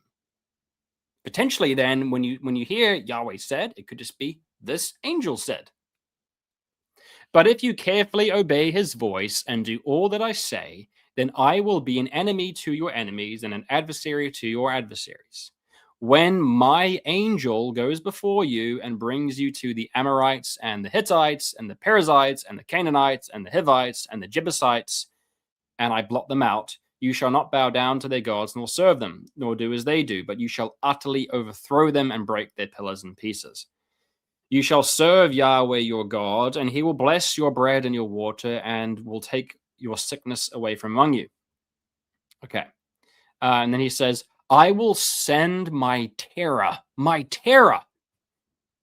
Okay, so this is like a dark angel. I will send my terror before you, and will throw into confusion all the people against whom you shall come, and I will make all your enemies turn their backs to you, and I will send hornets before you, which shall drive out the Hivites and the Canaanites and the Hittites from before you.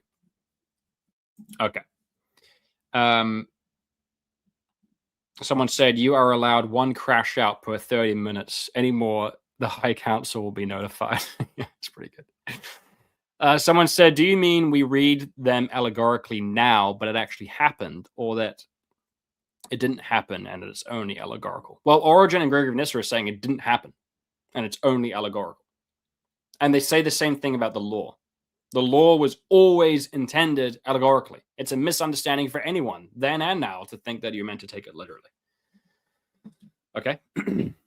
Which is what Jesus seems to say. When he says there's nothing outside of you that by coming into you can defile you, right? So, and the Mark 7 says, thus he declared all foods to be clean. Note that he's not saying, truly, truly, I say to you, eating pork did in the old times defile you, but I have come that pork may be clean. I have come that by shedding blood, pigs will no longer be defiled, and you shall eat of their meat and not be defiled. No, he says, don't you know that nothing from outside a man by coming into him can defile him? Because it just goes into the toilet. Clearly, that can't defile you. The only thing that defiles you is the things that proceed out of your heart. So he's actually repudiating the law about food laws and cleanliness laws, not by saying that something's changed, but by saying, by repudiating it on the basis of logic. This is like logical reasoning, like obviously that can't have been true. So he's obviously saying that pigs and shellfish were never defiled, but the law says they are. Well, why? Okay, is that accommodation? Is that punishment? Is that allegory?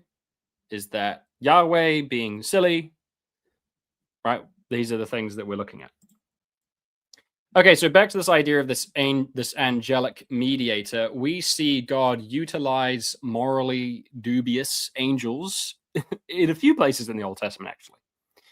There is, for instance, the destroyer, who is sent to kill all the firstborn children of Egypt, which Revelation 9 says is the king of the locusts who torment the earth, saying that he is the angel of the bottomless pit, whose name in Hebrew is Abaddon, and in Greek he is called Apollyon, which is indeed what the destroyer in Exodus is called. Okay, so this destroyer who kills the firstborn in Egypt is the king of the bottomless pit, like a demon in Revelation. And then in 1 Corinthians 10, Paul says that the Israelites who were killed for their disobedience in the wilderness, right, such as by snakes, were killed by the destroyer, by Apollyon. Okay, so perhaps then what we're seeing here is that there is actually an angelic being appointed over Israel. God has given him his name, and he has the autonomy to destroy them because he won't pardon their transgressions. That's what's going on. So because that very angel is the one who's appointed to clear out the peoples in the land of Canaan, maybe it was he who commanded Saul to kill all the Amalekites and their babies. But when it says, Yahweh said, that's because his name is in him. All right. And if that's all the case, then maybe this is the man who Joshua saw in that ominous passage in Joshua chapter 5, which reads, when Joshua was by Jericho, he lifted up his eyes and looked, and behold, a man was standing before him with his sword drawn in his hand. And Joshua went to him and said to him, "Are you for us or for our adversaries?" And the man said, "No, but I am the commander of the army of Yahweh. Now I have come." Now, that's an ominous passage, okay? So maybe that is this angel. And look, he's not for Israel. He's not for anyone. He's the destroyer. He's here to destroy. That's what he does. That's all he does. And maybe that's the elemental spirit who uses the law to condemn you. If you break the law, he's going to destroy you because that's what he does. He's a destroyer. That's what he does. That's all he does. He's just the destroyer. His one job is to punch you in the face when you break the law. Okay? And maybe sometimes when it says Yahweh said, it's actually him saying it. So that's that view. I'm explaining that in a lot of detail because a lot of people haven't heard of this view. And so it just needs some extra explanation. The thing about the view is it's a sort of good middle ground. You know, if you don't want to go the full Gnostic Marcionite route, which is understandable because that's heresy, then you have this, this option instead, which also has some biblical basis, as we can clearly see. Now, if indeed God did give Israel over to a destroying angel, this would not be the only time he used a morally dubious angel. We also see that an evil spirit from Yahweh, that's what the text says, an evil spirit from Yahweh is sent to torment Saul and make him try to kill David. We also see that a lying spirit from Yahweh is sent to make the prophets lie to Ahab about his upcoming battle, saying that he will win when he in fact will not. So Yahweh can send an evil spirit to possess Saul and make him go crazy and try and kill David. He can send a lying spirit into prophets to make them give false prophecies. So this is, maybe that's in his dealings of these people. These people are so low, so base, so sinful, he can actually just send to them morally dubious angels to sort them out. All right. Now, with that issue out the way, the angelic issue, let's move on back to how Yahweh is depicted a little differently to how God is depicted in the New Testament. In Genesis 19, Yahweh rains down fire on Sodom and Gomorrah. And in Job 1, fire rained down from heaven and destroyed Job's cattle and servants. In Exodus 9, Yahweh rains down fire on Egypt. And in 1 Kings 18, Elijah rains down fire from heaven on the king's men, killing them. All right? But in Luke 9, if you read the Textus Receptus version, the King James version, it says, John and James asked Jesus why, if they should command fire to rain down from heaven and destroy those villages that rejected Jesus, just as Elijah did. And this is what Jesus says to them. He turned and rebuked them and said, "You do not know what spirit you are of. For the Son of Man did not come to destroy men's lives, but to save them." Okay. Again, this is also a passage that is a little weird, right? You've got multiple occasions of God raining down fire from heaven to destroy his enemies. John and James go, "Hey, look, these villages have rejected you." And Jesus actually says that the villages that reject him, it will be more bearable on the day of judgment for Sodom and Gomorrah than it will be for those villages. That's what he says. And Sodom and Gomorrah had fire rain down on them. So very fair enough for John and James to go, "Hey, Lord, should we rain down fire from heaven on these guys?" And he rebukes them and goes, "You do not know what spirit you are of. I did not come to destroy men's lives, but to save them." Okay, that's weird. That's weird, right? Like it could be read as saying that the spirit who rained down fire in the Old Testament is not the spirit of Jesus. That's a different spirit. Okay, it could be a different spirit in a ontological sense, like it's a different entity, a different being, a different spiritual being. Or it could be spirit in another sense of the word. There's many senses of the word spirit. It could be spirit in an ethos sense. He says that was the spirit, the ethos, the attitude of the Old Testament. But the spirit of the New Testament, the ethos, the attitude the values of the New Testament are different. Okay? Or it could be allegorical. He is saying you don't know what spirit, what being you serve. A being that did that would be evil. But in the Old Testament, when it says that he rained down fire, that didn't happen. That's an allegory. It's an allegory for how God's fire burns away your sin so that you can be saved. Okay, bearing in mind that Origen and Gregory of Nyssa were both universalists. Okay, so that's kind of important to actually understanding how they understood all this. They're like, well, when he rains on fire on Sodom to destroy it, that fire is actually the fire of his mercy, burning away their sins so that they can be saved. All right. So that's that. Now, Jesus, in any case, Jesus is rebuking the disciples for their incorrect understanding of God as a wrathful destroyer, right? When in fact, he's kind and compassionate and abounding in mercy. That's clearly the point of that passage. And throughout the Old Testament, Yahweh is indeed described that way, as being, as abounding in mercy and being compassionate and kind. He's described that way in many touching passages. That's true. But then there are also passages like this one in Psalm 18. Then the earth reeled and rocked. The foundations also of the mountains trembled and quaked because Yahweh was angry. Smoke went up from his nostrils and devouring fire from his mouth. Glowing coals flamed forth from him.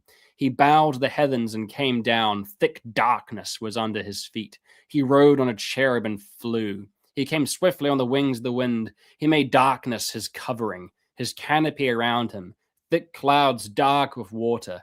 Out of the brightness before him, hailstones and coals of fire broke through his clouds.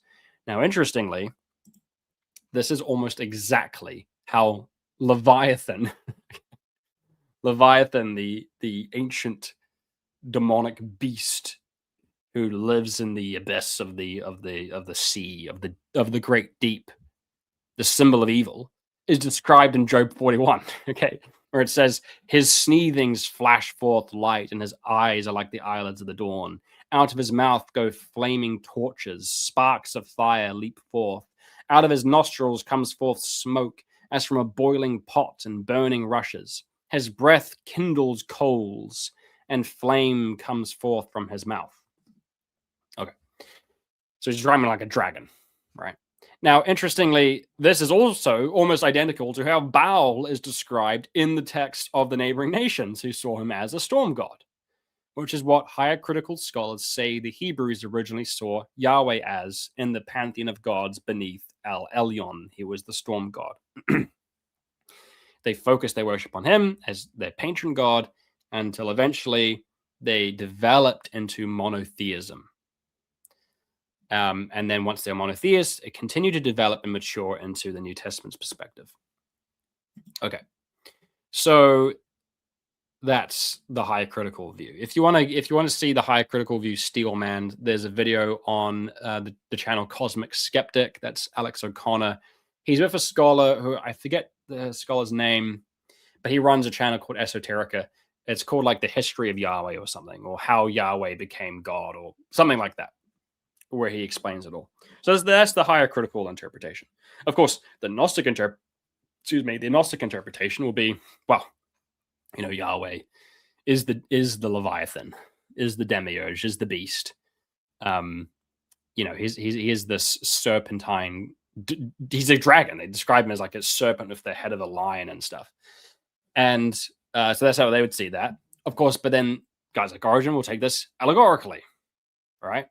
Where if you are in sin, he is like a devouring dragon to you. But this is actually a mercy, because he will, when he breathes fire on you, the fire, all that does is actually just destroys the sinful parts of you so that you can actually be saved and be liberated from your flesh. Okay, so that's just a sketch of some of these views. Or it could be a divine accommodation, whereas where the Israelites were so base and low and sinful, they could never respect a God who wasn't depicted in this way. So he accommodates their understanding when that's actually not the truth. All right. Now, speaking of darkness being Yahweh's covering, this is a consistent theme in the Old Testament. In Deuteronomy 5, Yahweh speaks from thick darkness in the midst of the darkness, as the mountain is on fire and covered by a cloud of smoke. In 2 Samuel 22, it says that darkness is under Yahweh's feet, and darkness is his canopy all around him, and coals of fire, like in Job 41, are kindled beneath him. In 1 Kings 8, it says that he dwells in thick darkness. In Psalm 97, it says that darkness surrounds him and a fire goes before him that burns up and destroys his enemies. And throughout the Old Testament, we see that all peoples tremble in fear before him. Okay, so in Exodus 19, for instance, this is how Yahweh reveals himself to the people of Israel at Mount Sinai. Yahweh said to Moses, "Go to the people and consecrate them today and tomorrow. Have them wash their clothes and be ready by the third day, because on that day the Lord will come down on Mount Sinai in the sight of all the people. Put limits for the people around the mountain and tell them, be careful that you do not approach the mountain or touch the foot of it. Whoever touches the mountain will be put to death. They are to be stoned or shot to death by arrows. Not a hand is to be laid on the mountain. No person or animal shall be permitted to live if they touch it. Only when the ram's horn sounds a long blast may they even approach the mountain. On the morning of the third day, there was thunder and lightning, with a thick cloud over the mountain and a very loud trumpet blast. Everyone in the camp trembled with fear. Then Moses led the people out of the camp to meet with God, and they stood at the foot of the mountain. Mount Sinai was covered with smoke, because Yahweh descended on it in fire. The smoke billowed up from it like smoke from a furnace, and the whole mountain trembled violently. As the sound of the trumpet grew louder and louder, Moses spoke, and the voice of God answered him. And the Lord descended to the top of Mount Sinai, and called Moses to the top of the mountain. So Moses went up, and then Yahweh said to him, "Go down and warn the people so they do not force their way through to see Yahweh, and many of them perish. Even the priests who approach Yahweh must consecrate themselves, or Yahweh will break out against them." Okay, so that's how he's sort of seen in Exodus 19. I need to have a sip of this because my voice is starting to lose. Voice is starting to lose. I'm starting to lose my voice and also my mind, apparently. So that's that. Now, of course, in the New Testament, right, God ain't revealed like that, is he? He's revealed to us as the Father, who is said to love his enemies, show mercy and compassion to them all, who makes his sun shine on the just and the unjust. He's revealed through the meekness and mildness and kindness of Jesus Christ, who said that whoever is weary or heavy burdened should come to him that they might find rest, for his yoke is easy and his burden is light. Moreover, Jesus repeatedly tells people to not be afraid of him. Right? When Peter fell before Jesus and said, "Depart from me, O Lord, I'm a sinful man," Jesus said, "Do not be afraid." Right? And the book of Hebrews tells us to approach the throne of the Father's grace with confidence.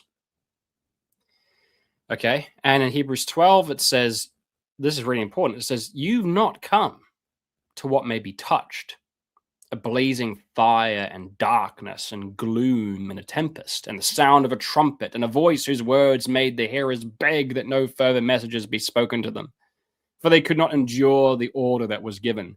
And it said that even if a beast touch the mountain, it shall be stoned to death. Indeed, so terrifying was the sight that Moses said, I tremble with fear." You've not come to that.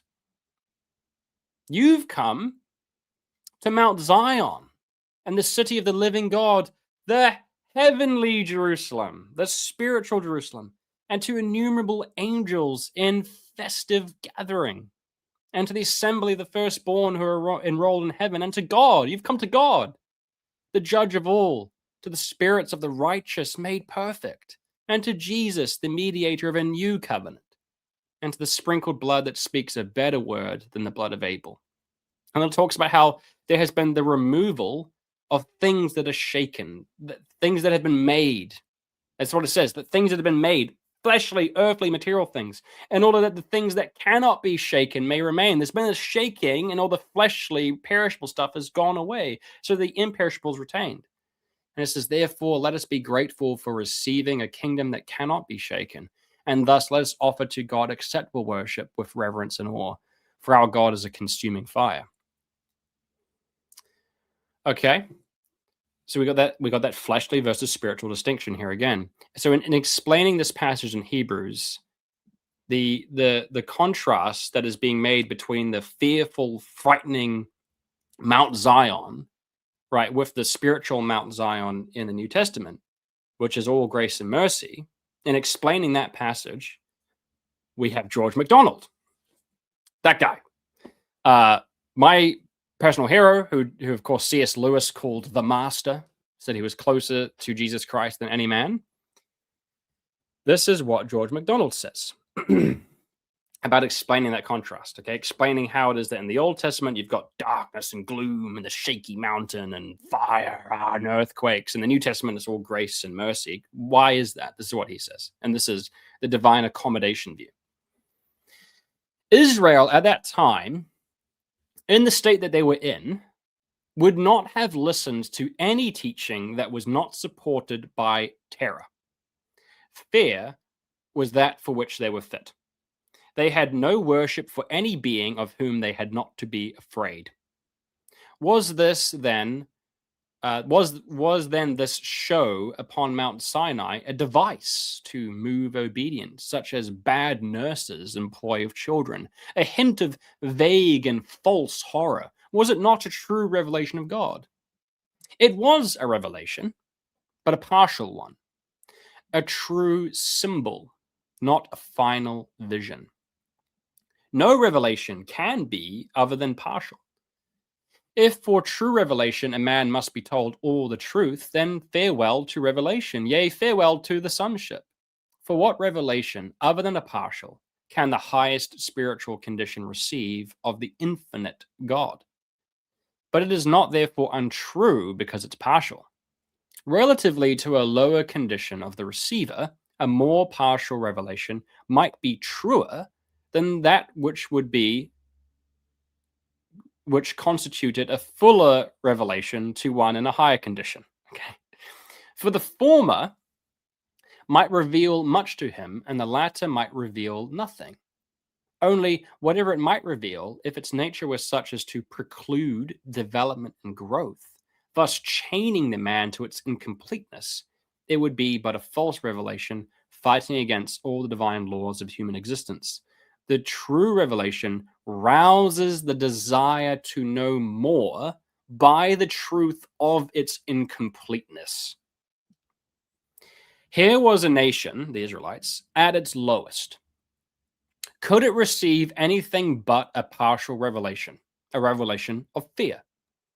How should the Hebrews be other than terrified at that which was opposed to all they knew of themselves? Beings judging it good to honor a golden calf. Such as they were, they did well to be afraid. They were in a better condition, acknowledging if only a terror above them, flaming on that unknown mountain height, than stooping to worship the idol below them. Fear is nobler than sensuality.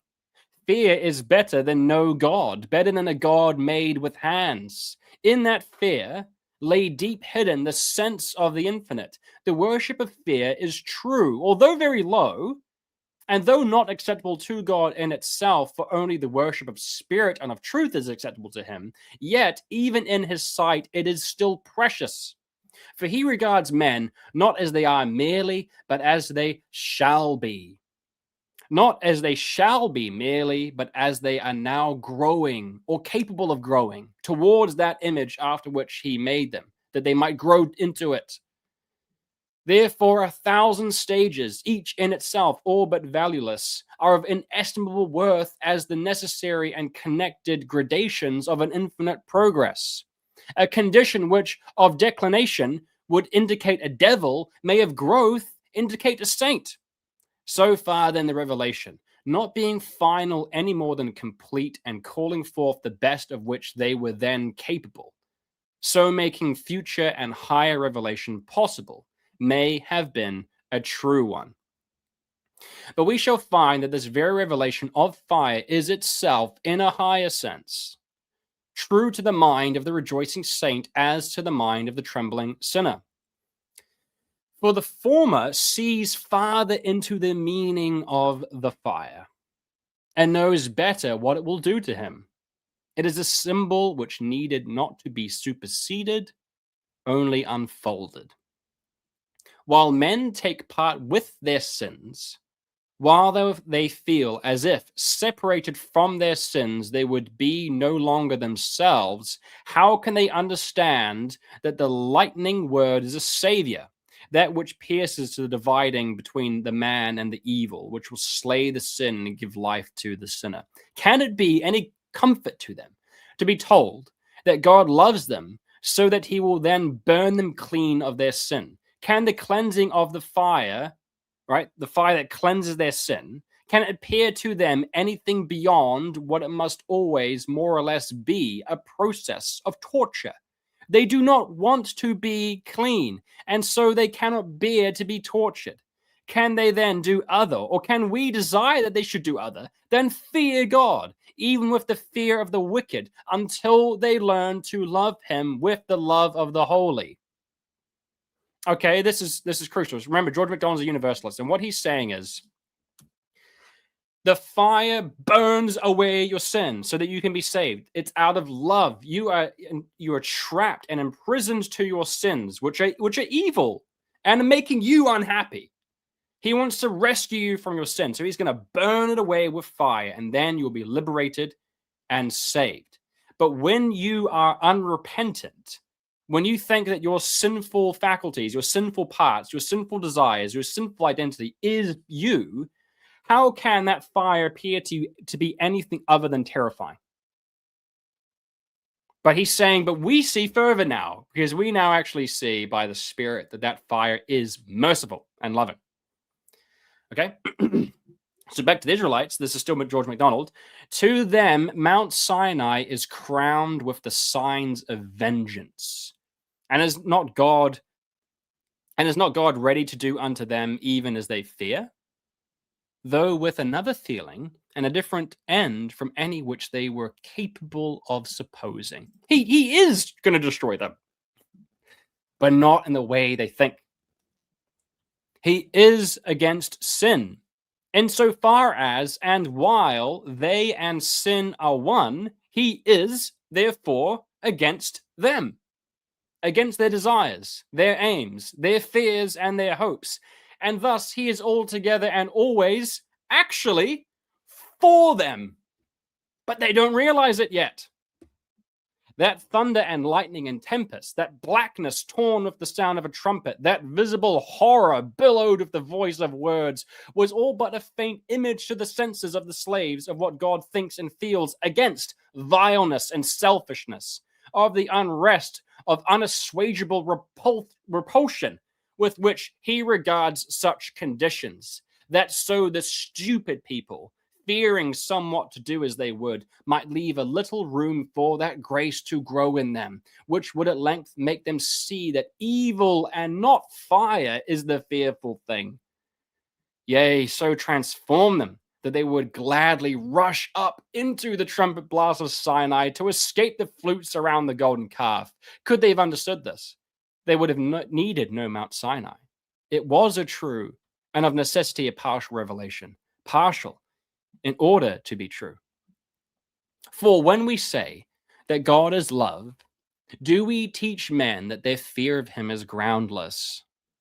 No, as much as they fear will come upon them, possibly far more.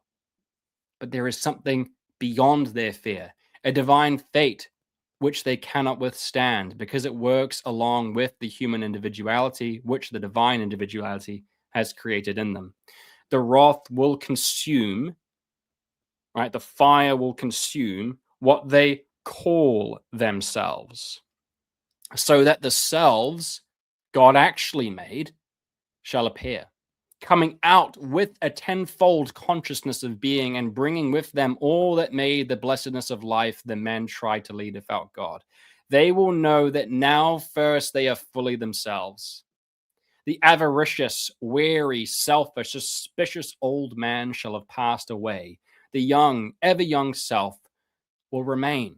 That which they thought themselves shall have been incinerated. That which they felt themselves, though they misjudged their own feelings, shall remain glorified in repentant hope. For that which cannot be shaken shall remain. That which is immortal in God shall remain in man. The death that is in them shall be consumed. Okay, that's taken from George McDonald's The Consuming Fire. That's his take on it. So this is the divine accommodation view.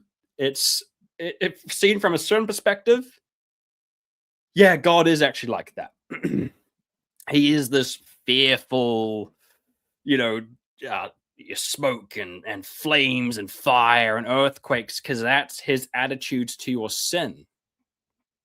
But the truth is that's actually merciful and loving of him, because he's like that to your sin, so that by destroying your sins, he can save you.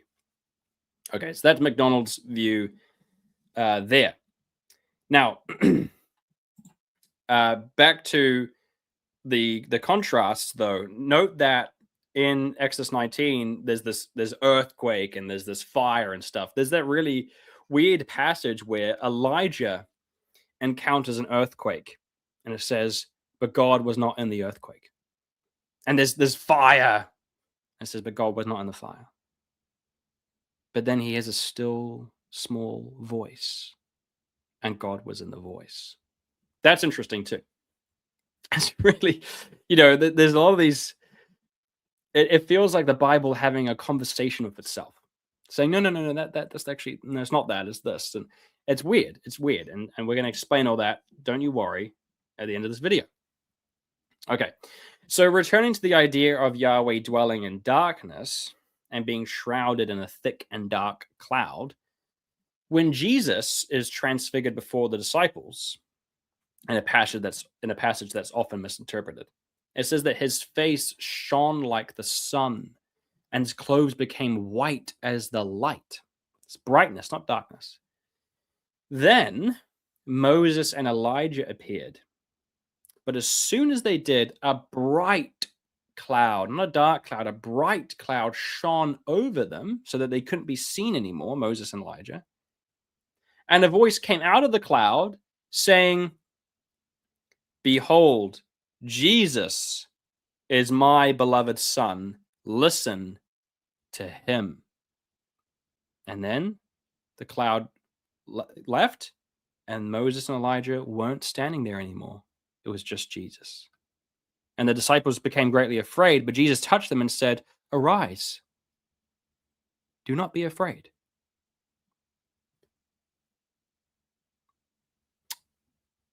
Okay, people often read that passage as like, there's Moses and Elijah, and they're hanging out with Jesus because there's no contradiction between the Old and the New Testament.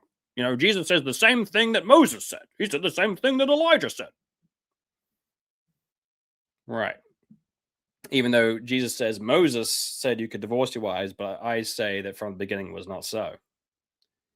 And, he goes, you want to rain down fire like Elijah did? You don't know what spirit you're of. They get this mountain. They see Moses and Elijah.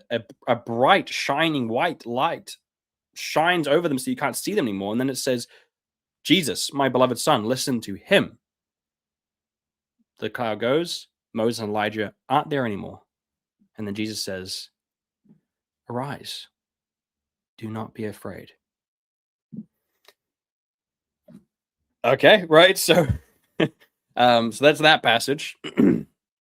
Now, when Paul is heading to Damascus to persecute the followers of Jesus for not obeying the law of Moses, a bright light, not darkness, a bright light appeared to him. And he said, "Who are you, Lord?" And Jesus replied and said, "I am Jesus, whom you are persecuting."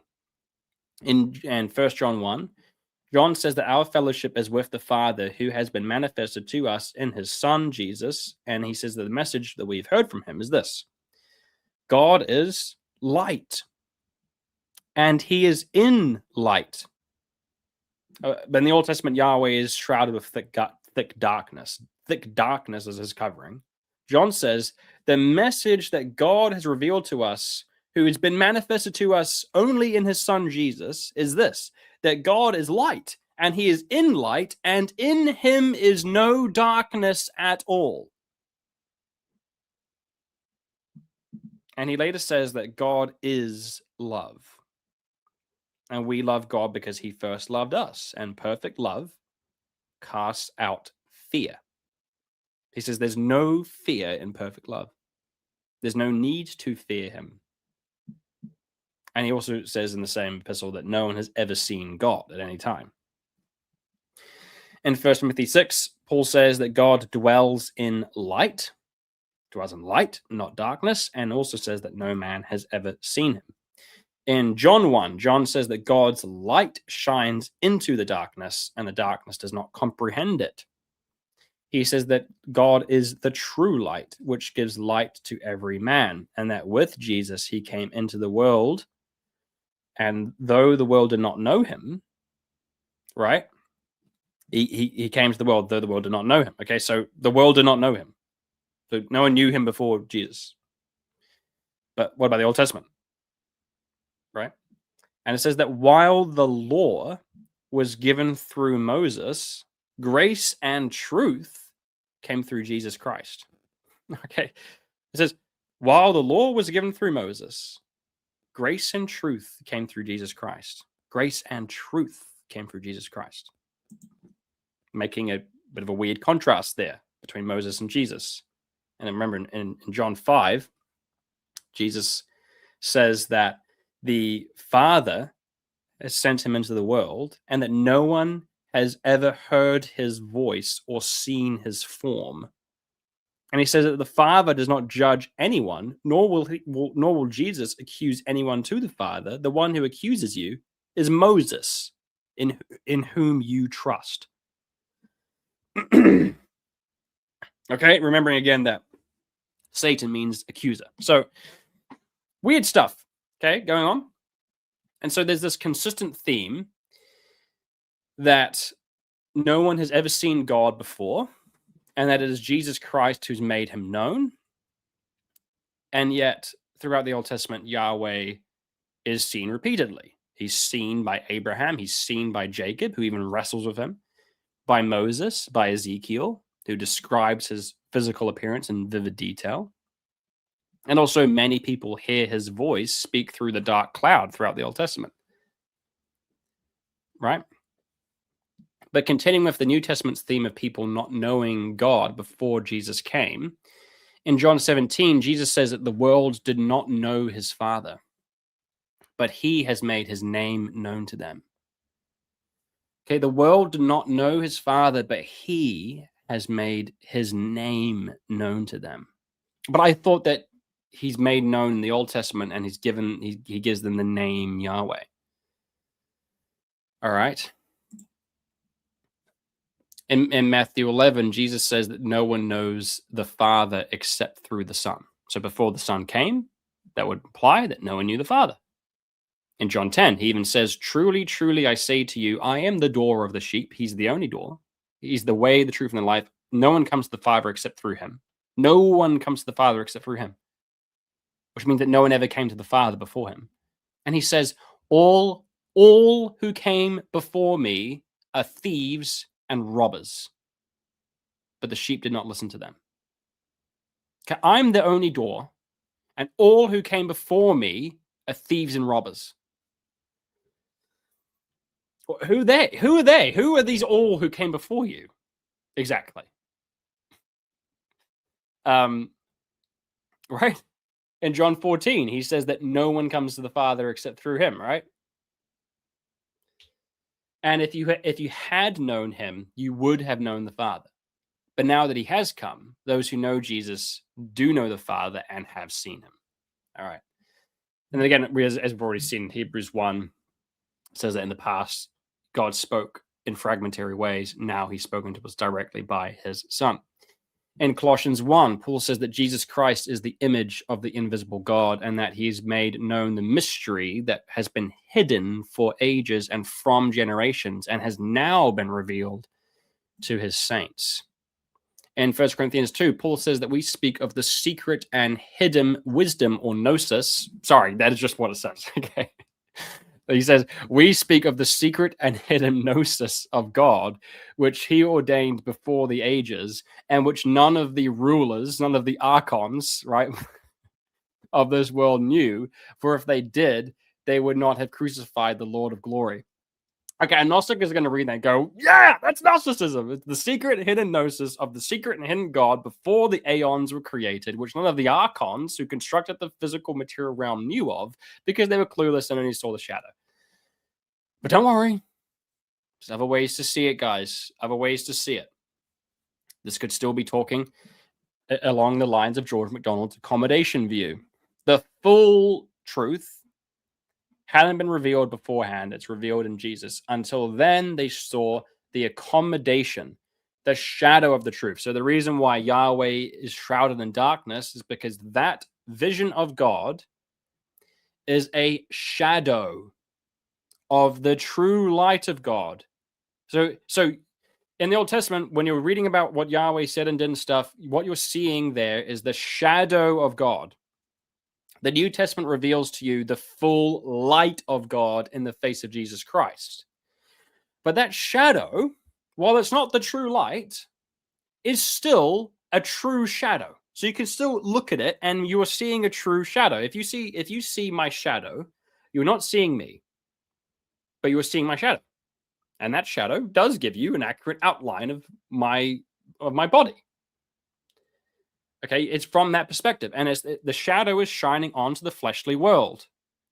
Just like the law is. This is where it's all coming together. Maybe I'm jumping the gun. I say this too soon. But God's true spiritual law, the light of his true spiritual law, when it shines on the material world and impacts it, it's cast the shadow, which is the fleshly law of the Old Testament. In the same way, when the true light and glory of God shines onto the material realm, it impacts it and casts a shadow. When you are in the flesh, you are under the fleshly shadow of the law, and you see God as a fleshly shadow of his true self. And the thing is, that is accurate. Because if you're in the flesh, that is what he is to you. If you're in the flesh, he to you is a destroyer and a terrifying fire. And you better tremble in fear because he is going to burn you if you're in the flesh. In the spirit, he loves you. He loves you. He hates your flesh. Him hating your flesh doesn't mean he hates you, because you're not your flesh. Because you are a spiritual light that has cast a shadow in the fleshly realm. And so your fleshly existence is only a pale and perishable allegory for your true self. Your true self is the image of God, which is spirit, where there's no male and female. That's the true image of God. Your fleshly self is a shadow of your true self, a perishable shadow of your true self. Just like the law, it's a perishable shadow of the true spiritual law. Just as God's depiction in the Old Testament is a perishable shadow of the true self of God. And they all converge. When you are in the flesh, you are a pale and perishable allegory of your true self. You are under a law, which is a pale and perishable allegory of the true law. And God appears to you to be a perishable and adversarial shadow of his true self. When you die to all this, you transcend all that. You now have the true light of the spiritual law. God is no longer an adversary to you because your flesh has been destroyed and now he loves you. And you have now become who you really are, the image of God, a spiritual being with a spiritual body where there's neither male nor female. That's kind of the answer. I was gonna keep that for the end, but we did it now. so we'll unpack that a little bit more later on. But that's kind of like the answer to all this. And now you see how the Old Testament problem is the key that unlocks the secrets of the cosmos and of God. This whole thing is about a spirit realm and a flesh realm and the shadow cast on this realm and leaving that realm and getting into that realm. That raises the question as to how that realm came about. Well, there's other answers. And that's what my next series is going to be about. Why the fall happened. Okay. So back to the notes I have here.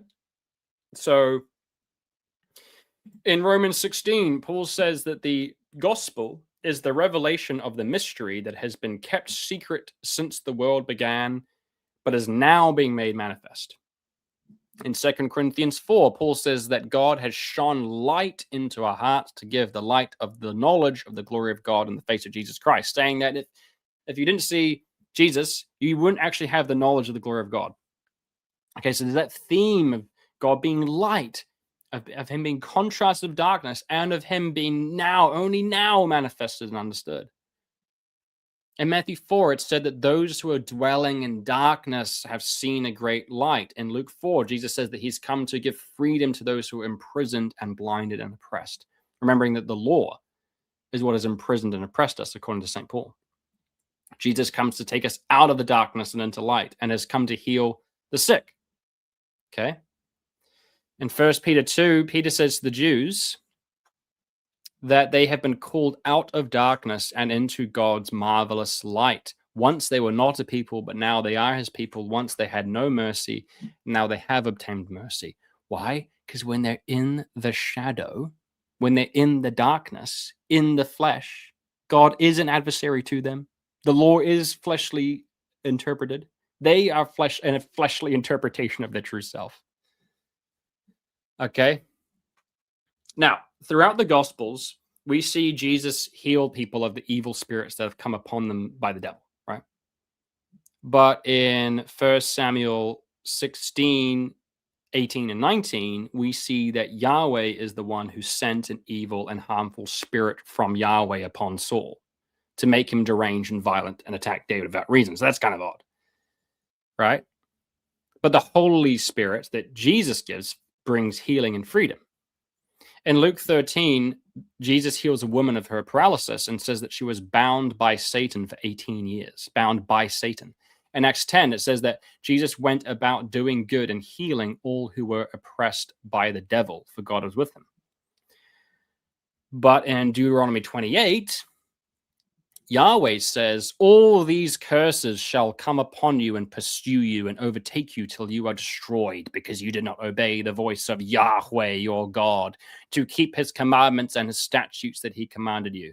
Therefore you shall serve your enemies whom Yahweh will send against you, in hunger and thirst and nakedness and lacking everything. And he will put a yoke of iron on your neck until he has destroyed you.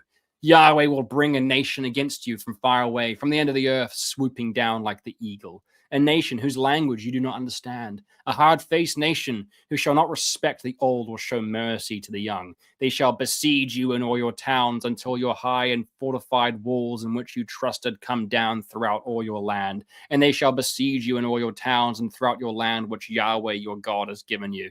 And you shall eat the fruit of your womb, that you shall eat the flesh of your own sons and daughters whom Yahweh has given you in the siege and distress with which your enemies shall distress you. The most tender and refined woman among you, who will not venture to set the sole of her foot on the ground because she's so delicate and tender, will eat the afterbirth that comes out from between her feet, and she will feast on her own children whom she bore. If you are not careful to do all the words of this law that are written in this book, that you may fear this glorious and awesome name of Yahweh your God, then he will bring on you and your offspring extraordinary afflictions, afflictions severe and lasting, and sickness and grievous.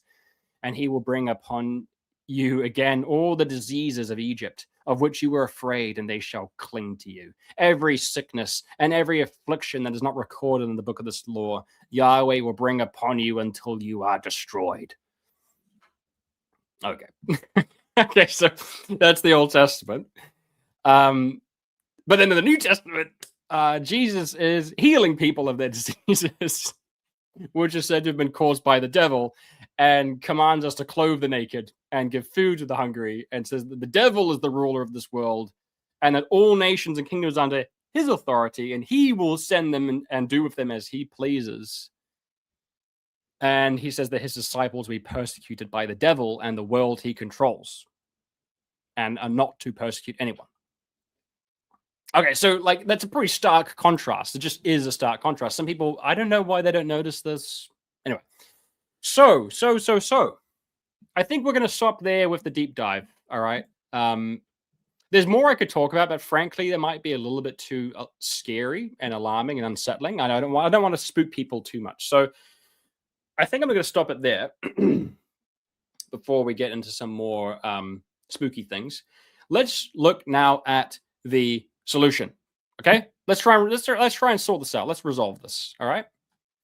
So, like we said, there are 6 real options. Okay.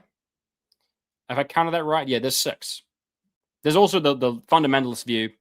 That sucks. All right, that's not true. Now, some of these 6 options also suck and not true, but you know about the fundamentalist view. You've probably been raised in that. We want to look at the other options. All right. So here they are, fully allegorical. It's Origen's view. Accommodation and punishment, Irenaeus' view. Gnosticism, Marcionism, higher criticism, angelic mediator. I hope at this point in the video, 2 hours and 20 minutes into this video, after having done 3 hours last week, I hope you can grasp what those 6 views are all about. Okay. So what I want to do now is look at 5 case studies, and we're going to see how each of these 6 options might understand those case studies. And having done that, we can weigh up those options and forge a path forward. Okay. So the first case study is a passage from Ezekiel 20, which says this. This is Yahweh speaking. Then I said, I would pour out my wrath upon them and spend my anger against Israel in the wilderness. But I withheld my hand and acted for the sake of my name, that it should not be profaned in the sight of the nations, in whose sight I had brought them out. Okay, so he's only not going to destroy them because he doesn't want the nations to say that Yahweh wasn't able to defend them. Moreover, I swore to them in the wilderness that I would scatter them among the nations and disperse them through the countries, because they had not obeyed my rules, but had rejected my statutes and profaned my Sabbaths. Sheesh. You know who else profanes the Sabbath? Jesus. And their eyes were set on their father's idols. Now here's the weird bit. Moreover, to punish them, I gave them statutes that were not good, and rules by which they could not have life. And I defiled them through their very gifts, and their offering up all their firstborn, that I might devastate them. I did this that they might know that I am Yahweh. Okay. All right. Okay, so he's going to punish them. He punishes them by giving them laws that aren't good, so that through them he can defile them. That way they'll know he's Yahweh. Right. Okay. So let's look at these 6 options. Number 1, allegorical. We've actually already seen Origen comment on this. He says, when he says, again, the statutes that were not good, that refers to those laws in their literal sense. Literally, they're not good. But when elsewhere the Bible says that the statutes are good, that's its allegorical sense. You can't have life from its literal sense, because that's of the flesh and is therefore perishable. You can have life from its allegorical and spiritual sense, which is eternal and life-giving. That's Origen. Problem with it? A little far-fetched. When you read this passage, it's like, yeah, is that what he's saying? Like, is that what he's saying? I feel like he's good. It can be a little far-fetched, right? When you should read Origen's commentary on like the book of Joshua and Leviticus, where he's like, no, don't worry about it. There's allegory. It's an allegory for this. And he has these most ingenious ways of explaining it. Sometimes if you have an extremely powerful intellectual mind, if you're a genius, you can make anything make sense. That's basically Roman Catholicism in a nutshell, right? You've got like this treasury of merit concept where like the Pope is a banker who can like make withdrawals of merit from the ATM machine of merit for you. that these merits that saints deposit into the bank, like they're merits. I'm going to deposit my merit into the bank. And the Pope is like, I'm going to make a withdrawal of merit and I'm going to deposit it into your account if you spend money on an indulgence so I can build my flash building. Okay.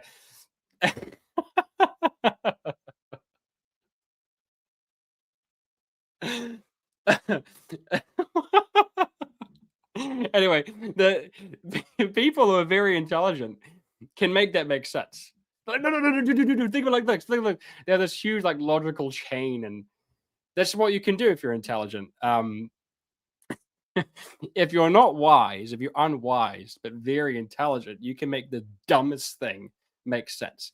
And sometimes people accuse this of origin, where he's like, no, think about it, man. It's an allegory for this. And it can come across as far-fetched. All right. Okay, the next explanation is, okay, well, so this is the punishment accommodation view. God gave them laws that were not good to punish them. Simple as that. Like this passage is literally correct. Yes, that is what he's doing. Okay.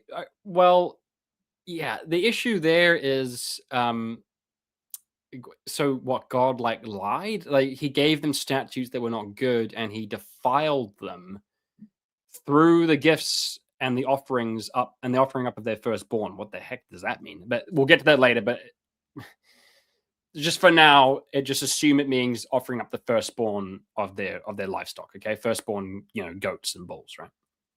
He defiled them through those sacrifices, that he might devastate them. You're like, well, okay, so fundamentalists, they do this all the time. They're like, well, Irenaeus and Apollos, they took the law literally. Yeah, okay. You think they saw it how you did, mate? Because, yeah, sure, they took it literally, and they thought that these laws weren't even true. They were just given by God, basically, to, like, dunk on the Israelites and punish them. That's what you think, is it? Right? And Irenaeus and Hippolytus, Irenaeus and Hippolytus and Justin Martyr, they're also, all three of them are like, yeah, Jesus contradicted the moral law of the Old Testament. They're really clear about that. Like the Old Testament was weak and low and base and not strictly speaking true. Right? Moses said eye for an eye because that's what these morons, that's the only way they could. They're so violent and degenerate and savage and barbaric. Well, at least at least say eye for an eye just to limit them so they don't cut off two eyes if you take one eye. And Jesus is now the one who's like, okay, we're past that now. That's actually not true. You need to turn the other cheek. That's not the fundamentalist interpretation. So these people need to stop bringing up Irenaeus like he's on their team. He ain't. And if you're a dispensationalist, Irenaeus thinks that you are literally a servant of the Antichrist. So there's that little issue too. But not a big deal, right? Following the Antichrist. Okay, so that's the punishment view. But the issue of it is like, really, God gave like laws that weren't true to punish them. It feels like, oh yeah, I get to take it literally, and then it's like, well, now you're stuck saying that, yeah, sure, it's literal, but it's also literally not true. You know what I mean? Like that, he literally said that, but what he said is literally not true. Yay! At least I get to take the Bible literally now. Okay. Well, if I take it allegorically, I can say it's literally true. The principle's true. That's being allegorically represented. So I don't really see how you're better off than me, mate. Okay, so that's that punishment view. Okay, the next one will be what Gnostics and Marcionites say. Well, they go, yeah, well, Yahweh gave them bad laws because he's a bad God. He wanted to defile them because he's evil. And yeah, when it says, I did this, that they might know that I am Yahweh. Yeah, you bet. You bet. Now we do know that you're Yahweh. Yep, loud and clear. That's what Yahweh does. He gives bad laws that defile us. That's Yahweh for you. Well, now we know. So they take it literally too. So I just find this whole thing funny, right? I am like, I take the Old Testament allegorically in many places. You're Marcionite! No. I take it allegorically. He takes it literally. You want to take this literally? Be my guest. You take this literally, okay? I gave them statutes that were not good and rules by which they could not have life, and I defiled them through their very gifts in their offering up of their firstborn, that I might devastate them. I did this that they might know that I'm Yahweh. Okay. You want to take that literally? Sure, you can take that literally. Sure. Go ahead. Go ahead, take that literally.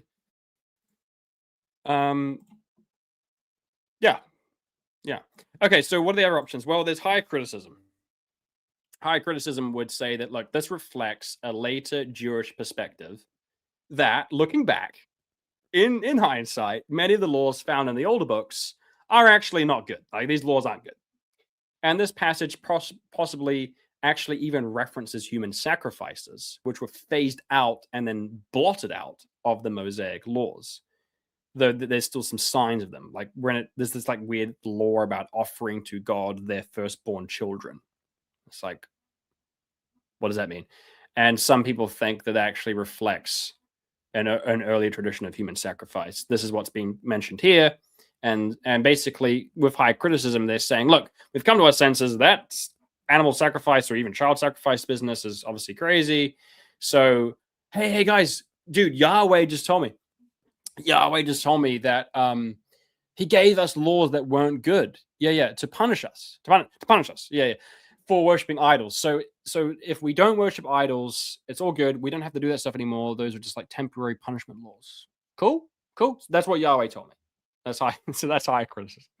When their understanding evolves, they go, oh yeah, that stuff that's kind of bad. Yahweh told me not to worry about it. So that's higher criticism. Of course, the issue there is goodbye biblical inspiration and infallibility. It's all just fallible human beings stumbling around and inventing God to justify their leaps in understanding.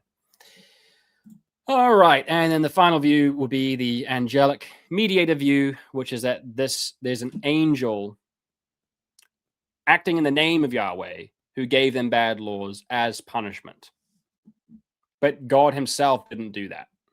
He didn't directly do that. This angel did it, who had the autonomy to do that.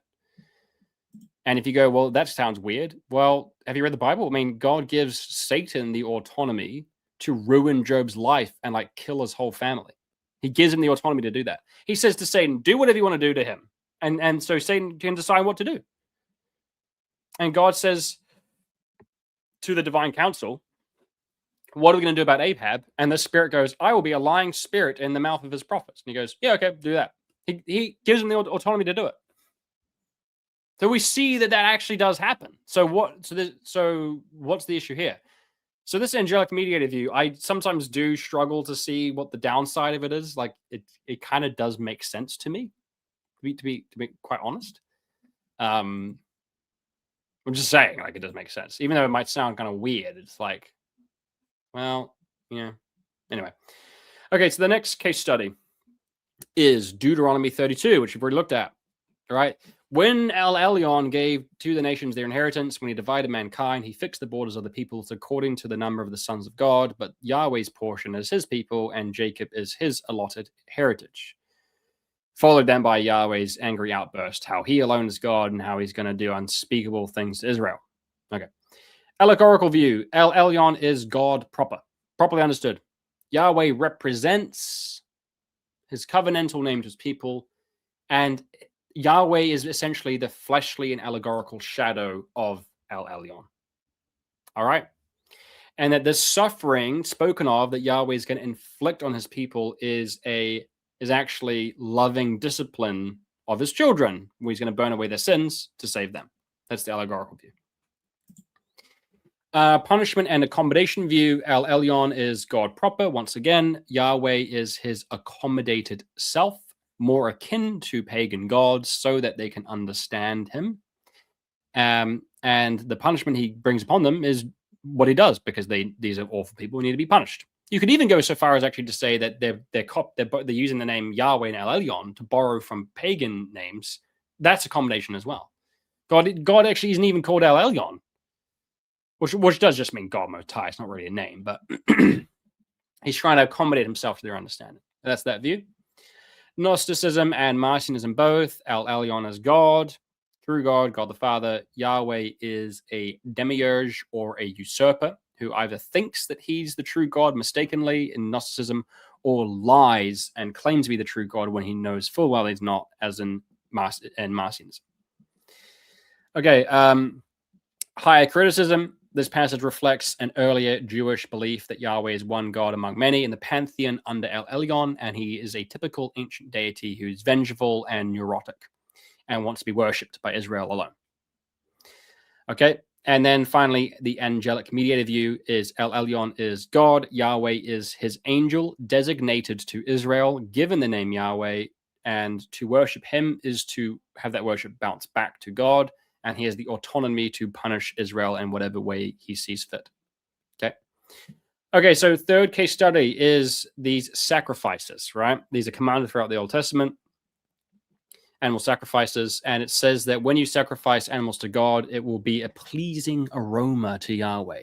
A pleasing aroma to Yahweh. He delights in the pleasing aroma of your sacrifices. But Hebrews says that those sacrifices were useless and faulty and impossible for them to save or atone for anyone. But even in the Old Testament itself, right? In Psalm 40, it says, in sacrifice and offering, you have not delighted. Burnt offering and sin offering, you have not required. Well, okay. Well, wait, what? But he commanded it. So, what? Psalm 51, you will not delight in sacrifices, or else I would give them. You will not be pleased with a burnt offering.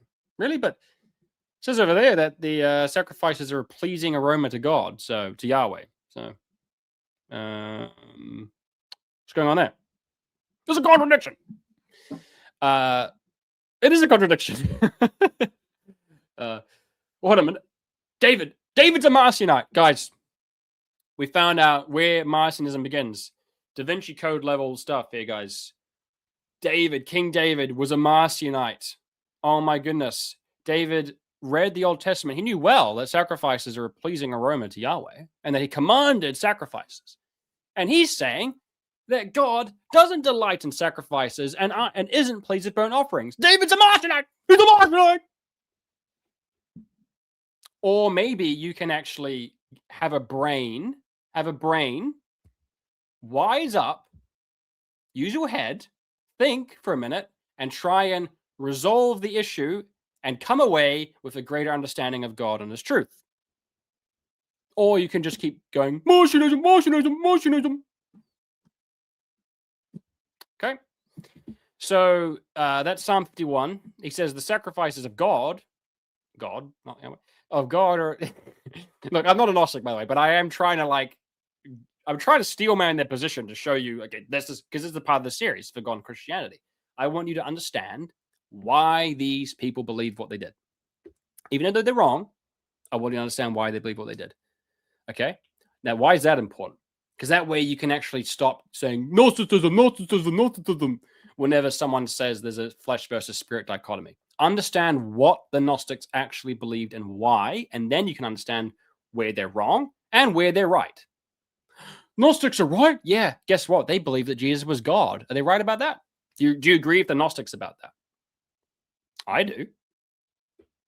Anyway, so we need to understand them. Okay. Isaiah 1. Yahweh says, what to me is the multitude of your sacrifices? I've had enough of the burnt offerings of rams and the fat of well-fed beasts. I do not delight in the blood of bulls or lambs or goats. When you come to appear before me, who has required of you this trampling of my courts? Well, didn't you require it? Bring no more vain offerings. Incense is an abomination to me. New moon and Sabbath. New moon and Sabbath? Well, hold on a minute. Didn't you command someone to be stoned to death for gathering sticks on the Sabbath? He goes, new moon and Sabbath and the calling of convocations I cannot endure. What?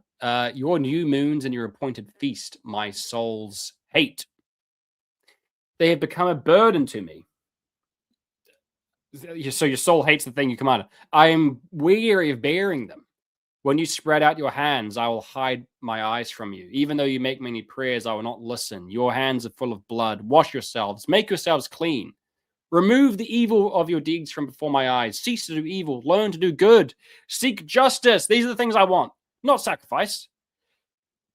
Seek justice. Correct oppression.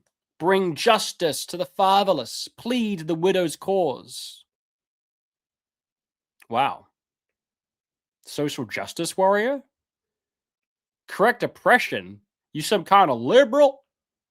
Justice to the fatherless? That's socialism. Okay, so that's right. And then Hosea 6 basically saying the same thing. I desire steadfast love, not sacrifice.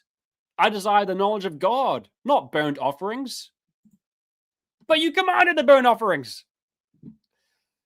Right? Jeremiah 7. This is really weird. In the day that I brought them out of the land of Egypt, I did not speak to your fathers or command them concerning burnt offerings and sacrifices. What? This is the Old Testament, guys. In the Old Testament itself, it says, when I brought them out of Egypt, I didn't speak to your fathers, and I didn't command them about burnt offerings and sacrifices.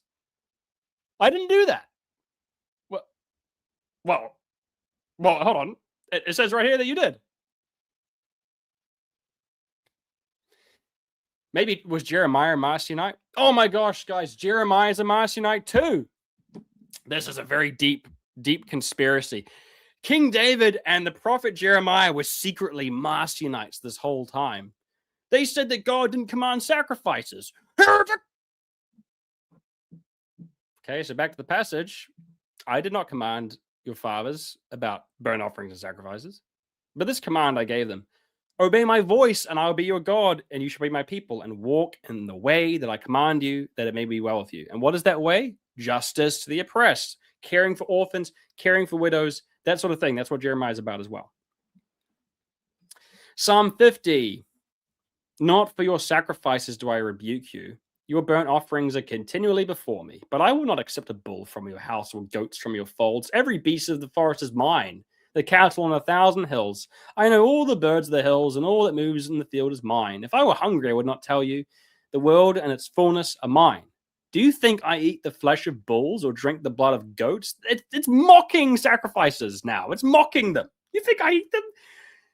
Offer to God a sacrifice of thanksgiving. Offer to God a sacrifice of thanksgiving. Not bulls. As if what? You think he eats those? You fool? And check this out. Check this out. Offer to God a sacrifice of thanksgiving and perform your vows to El Elyon. Oh, come on. And perform your vows to God Most High, to El Elyon. And call upon me in the day of trouble, and I will deliver you, and you shall glorify me. All right. What is going on here? So, okay, again, allegorical view. Well, these sacrifices are allegories. He's saying, dude, what's wrong with you? I didn't actually command you to kill bulls. Sheesh, that was an allegory for the sacrifice of thanksgiving. What's wrong with you? You think that you think I need sacrifices? I wasn't talking about killing bulls. I was talking to you about being a living sacrifice and obeying me and actually loving people and caring for widows and such people. That's what I wanted. I wanted you to have welfare for the poor. Right. Oh, he wanted the leaders of the nation. Let's think about this. He wanted the leaders of the nation to look after the poor and destitute. So not only is Jeremiah and these guys, not only are they Marcionites, they're commies too. They're commies! Okay, so that's the allegorical view. Accommodation view. Well, look, I actually don't want sacrifices, obviously. But the fact of the matter is, you guys are so obsessed with sacrifices that if you're not going to sacrifice animals to me, you're just going to go and sacrifice them to Baal and Moloch. So, okay, you know what? Fine. Sacrifice animals to me in a temple. Better than to Moloch or Baal, I guess. But, you should really know better. And now that you have known better, hey, time to wake up. Never actually needed that. That's the accommodation view. Okay. Gnosticism, Marcionism, all right, they actually say that Yahweh has to feed off of life because he himself is fleshly. He needs to actually ingest the energy that is that comes out when you sacrifice animals. High criticism. This is, again, development of beliefs. Back in the day, these were like Bronze Age, very dumb, ignorant pagans who danced around bonfires at night. And they thought, oh, I need to kill animals so big God upstairs are happy. And then eventually they develop in their thinking. They're like, that makes no sense. What God eats, he needs to eat these bulls? That's ridiculous. So they're like, okay, well, we'll just write here. Yahweh said, I don't need to do this. You're silly. I never commanded you to do this. So it's just a fallible development of doctrine. And then finally, the angelic mediator idea is that this destroyer needs a sacrifice of death, just like with the firstborn situation. He's out here for blood. He's out here to kill. And so if you don't sacrifice the Passover lamb, he's going to kill you guys too. Here in the Old Testament, you need to sacrifice to him these bulls. Otherwise, he's going to destroy you for your disobedience. But this is actually just about that guy there, the destroyer, Apollyon. All right. Whereas the true God isn't even involved in the situation. So this destroyer is part of these elemental spirits who gave the law and used its condemnation. Hence why Jesus breaks the curse of the law when he dies. Okay? Because he pays a ransom to Apollyon, to the destroyer. What are the problems with that view? Look, I got to be honest, guys. Sometimes I don't really see what the problem with the view is. That kind of makes sense to me. I kind of, I don't know. Like, yeah, that kind of makes sense. But you know, it's a bit of a spooky view. You might find the allegorical one of Origin to be a bit more comforting. No, it's just an allegory. Okay, but it might be a little far fetched though. Like, oh, really, that's an allegory? And then you're like, well, didn't Paul say that the law is given by angels and by destroying the law, he'd like disarmed elemental spirits? What's all that about? Okay. Well, then you might have Barnabas's idea. Well, these elemental spirits are these demons who tricked the Jews into thinking it was allegorical. I mean, sorry, not allegorical, into thinking it was literal. Lots of views before you. Okay. All right. 2 more case studies. Let's do this quickly. There's the food laws. Okay. God says pigs are unclean. If you eat pork, you're defiled. Blah, blah, blah. In 1 Timothy 4, Paul says it's the teaching of demons to say that they are foods that are unclean, because we know that God made everything clean, of course. Right. Okay. Colossians 2, he says that when he triumphed over the elemental spirits, he nailed the law to the cross, and therefore don't let anyone judge you about questions of food or drink, because you aren't alive in the world and you're not under elemental spirits anymore. Okay. And then Mark 7, Jesus is like, don't you know that stuff can't defile you? What's going on there? Okay. Allegorical view. Allegory for staying undefiled from evil thoughts and actions. Okay. Potentially a demon tricked people into thinking that those are literal. 2, accommodation and punishment. Well, in this case, it's a punishment. It's like, these Jews suck. So no pork. No more pork on the menu. No more shellfish. Nah. You can't have any bacon. You guys suck. No. You know what? You just lost bacon. You just lost the right to have bacon. No. Okay, so that's that view. Again, these people who are like, Irenaeus took it literally like me. Well, did he take it literally like you? That's what you think, is it? So Gnosticism, Marcionism, Yahweh is demiurge. He doesn't know what he's talking about. He's really clueless, and he thinks that being undefiled means don't eat pork, because he just doesn't really understand life. That's their view. High criticism.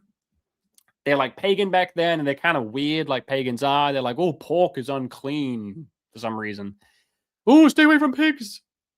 And then they develop their thinking, and then Jesus is sort of like, okay, that makes no sense. So that's that. And then angelic mediator again. Well, the angelic mediator gives the law as a shadow of the truth, and so it's same with the allegorical view. It's just that it was literally given by the destroyer. So when he's disarmed, we now just take it allegorically. Okay, the last case study is 1 Samuel 15, where Yahweh tells Saul to exterminate the Amalekites, kill all the men, kill all the women, kill all the children, kill all the babies, kill all the animals, burn the whole place to the ground, and show them no mercy or pity. So there might be thousands of babies, toddlers. If you've toddlers, babies, the cutest, most adorable, loveliest things God's ever created, who walk around and smile and giggle and say dad, dad, dad, dad, and love cuddling with their mothers and fathers. Now you're to go there and hack them to death with swords. Okay, so you can imagine the scene. You got a village of Amalekites. There's a mother nursing her baby. There's a father playing, with his toddler who's like, "Daddy, Daddy, I love you, Daddy." Playing around, having a nice time. And then the Israelites ascend on the town. They stab a sword through the baby, through the mother's heart, kills them both. Someone swipes at a toddler and, cuts its head off, hacking them to death, stabbing them, killing all the men, the elderly, the mentally disabled, there might be someone with Down syndrome, kill them, slash everyone, slaughter them all. Because these are, ancient barbaric people, there's probably mass sexual violence, gang rapes going on. They're burning the place to the ground. They just destroy everything.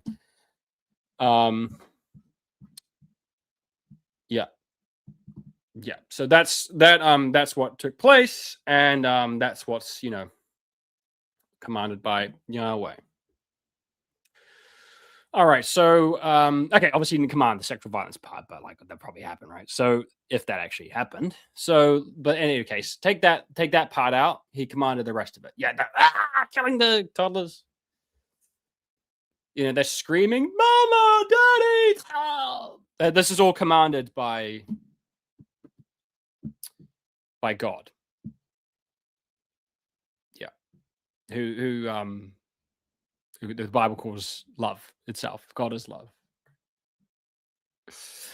Who says that children, their angels, always behold the face of the Heavenly Father. And who Jesus says, "Do not prevent the children from coming to me, because to such belongs the kingdom of heaven." Okay. Right. And if I refuse to believe that happened literally, people go, "You've lost your mind." I've lost my mind. Oh my gosh, I'm crazy. I must be completely insane to think that it's moral to commit genocide. I'm crazy. Right. Yeah. I'm crazy, right? Yeah, sure. Just like people who are like, maybe Israel shouldn't commit genocide and blow into pieces tens of thousands of children and babies. Maybe they shouldn't do that. People are like, "You're crazy. You're a Hamas supporter. You're a Muslim." Yeah, it's crazy to have that perspective, right? Totally insane. What's wrong with you? Cool. And people who say that, you guys are like the moral authority, right? You're the light to the world. You're the arbiter of truth. And now you see why the whole world is rejecting Christianity and people are losing their faith en masse. Because of you and your crap that you're spewing all over the world. It's saying the most insane nonsense and gaslighting us into thinking we're crazy if we don't think God goes around commanding genocide. Cool, bro. Okay, so anyway, and of course, it's crazy to say that there's a contradiction with the New Testament. That's totally insane. And you go, no, there's no contradiction. There's no contradiction. There's no contradiction. Well, Jesus says, "Love your enemies." And then over here, Yahweh says, "Massacre all these babies and toddlers with swords." No contradiction. If you think there's a contradiction, you're crazy. Yeah. We're crazy, right? We're totally crazy. So what are we going to do with this little passage here? This is a little passage. What are we going to do with it? All right, 6 options. Allegory. It's an allegory. It didn't happen. Allegory. Now, that kind of makes sense, to be honest. You read it. There's like this narrative in 1 Samuel. The passage really just comes out of nowhere. And it lasts for like half a chapter. It's just like, boop. Wait, there was this one time that Yahweh said to Saul, kill all the Amalekites, even the babies. And he didn't do it because he kept for himself the best of the cattle because he was selfish. And then God was like, I'm really mad at you. Right. What would that be an allegory for? It's pretty simple. Eradicate sin. The church fathers consistently had a belief that the promised land, the land of Canaan, is an allegory for the self, for the body, for your person. And it needs to be eradicated of sin, and it needs to be filled with the Spirit, which is a metaphor, which is allegorically represented by the people of Israel. You need to wipe out the Amalekites, means you need to wipe out sin within yourself. The land is polluted by them, like your land, your body is polluted by sin. The kingdom of heaven is within you. Just like the kingdom of Israel needs to be within the promised land. This is the consistent metaphor they had, which the New Testament itself obviously endorses, because Jesus fulfills the prophecies about how he's going to destroy the Moabites by destroying sin within you. So it's clearly consistent with Jesus. So yeah, I'm very warm to take this allegorically. Absolutely. All right, so that's the allegorical view. You go, well, but you read the passage, the plain sense of that happened. Yeah, okay, fine. You read the plain sense of the law that says you have to cut off your foreskin. Why don't you do it? Why don't you go ahead and do that, man? If you're all about the plain sense, why don't you obey the law in the plain sense? Why not? Tell me. Please tell me. Because you read the law, it doesn't tell you it's an allegory. It says you actually have to do this forever, throughout all your generations. So why don't you do it? Why don't you do that? By the way, there's even laws that the New Testament itself never explicitly touches on that you don't do. When does the New Testament exactly say that you shouldn't celebrate Passover anymore? Right? Or a bunch of other things? What about mixed fabrics? Does the New Testament have anything to say about mixed fabrics? Nope. No, it doesn't. Doesn't touch on it. You read the Old Testament, it says, you shall not have mixed fabrics. And you go, yeah, I'm actually going to disobey that. I'm actually going to disobey that. Thus saith Yahweh, who speaks from the booming mountain with fire and lightning, you shall not wear mixed fabrics. And you go, yeah, that's going to be a no from me, Yahweh. I'm actually not going to do that. Yeah, I'm going to take that allegorically. Right, so that's fine. It's fine. But when you read the passage about him commanding genocide, and I go, that's allegorical, you go, you must unite. How does this make any sense? Okay, so that's the allegorical view. Next up is the accommodation and punishment view. Well, look, the situation is this. These Israelites are awful people who are not capable of loving their enemies without becoming like them. Okay, they can't understand the concept of love the sinner, hate the sin. So if you tell them to love the Amalekites, they're just going to become like them and do what they do. So since they can't love them, your next best bet is to just kill them all. And at least that way they can get saved, right? So that's what they're going to do. That's that view. All right. Well, even the babies though, like you can get behind that if it's like kill all the men or something, but kill all the babies, really? And then people go, well, that's exaggeration. It's an exaggerated text. Oh, okay. And isn't that funny? Like you've got all these like conservative people, they're fine with the exaggeration view, but there's like a line or something. You're still not taking it literally. So come on, give me a break. Okay, Gnosticism, Marcionism, self-explanatory. Yahweh is a bad guy. He does bad stuff. Okay, high criticism would be like these Israelites are bloodthirsty people who went and slaughtered all their enemies, and they're like, oh, Yahweh told us to. So that's that. And then as they developed in their thinking, they eventually were like, yeah, that doesn't make sense that God would create the world if he was really that kind of person. So actually, no, his love, actually. In terms of like, well, didn't he command all that stuff? They're like, oh, don't worry about that. Don't think about that. That didn't happen. High criticism. Next up is the angelic mediator option. He gave them in Exodus 23 this angel who was appointed to be their supervisor. He was tasked with making sure that they occupied the promised land, and he could do what he wanted. And so this angel who has the name Yahweh in him is the one who goes, kill all these guys. That's actually not God. That's the destroyer. That's Apollyon. That is the king of the bottomless pit, who's actually a demon, who God uses to supervise over Israel. All right. So those are those case studies. As we've seen, we're about to wrap up, by the way, guys. Don't worry. This is the end. So as we've seen, here are the issues with each option. Allegorical, it's kind of far-fetched. Sometimes it undermines Paul's comments about elemental spirits, possibly. The punishment and accommodation view, the issue there is that, ironically, while the literal sense is maintained, it's actually robbed of any meaning, and it still doesn't excuse genocide. Also still doesn't explain Paul saying that elemental spirits gave the law, or uses it to condemn you. Gnosticism and Marcionism, heresy.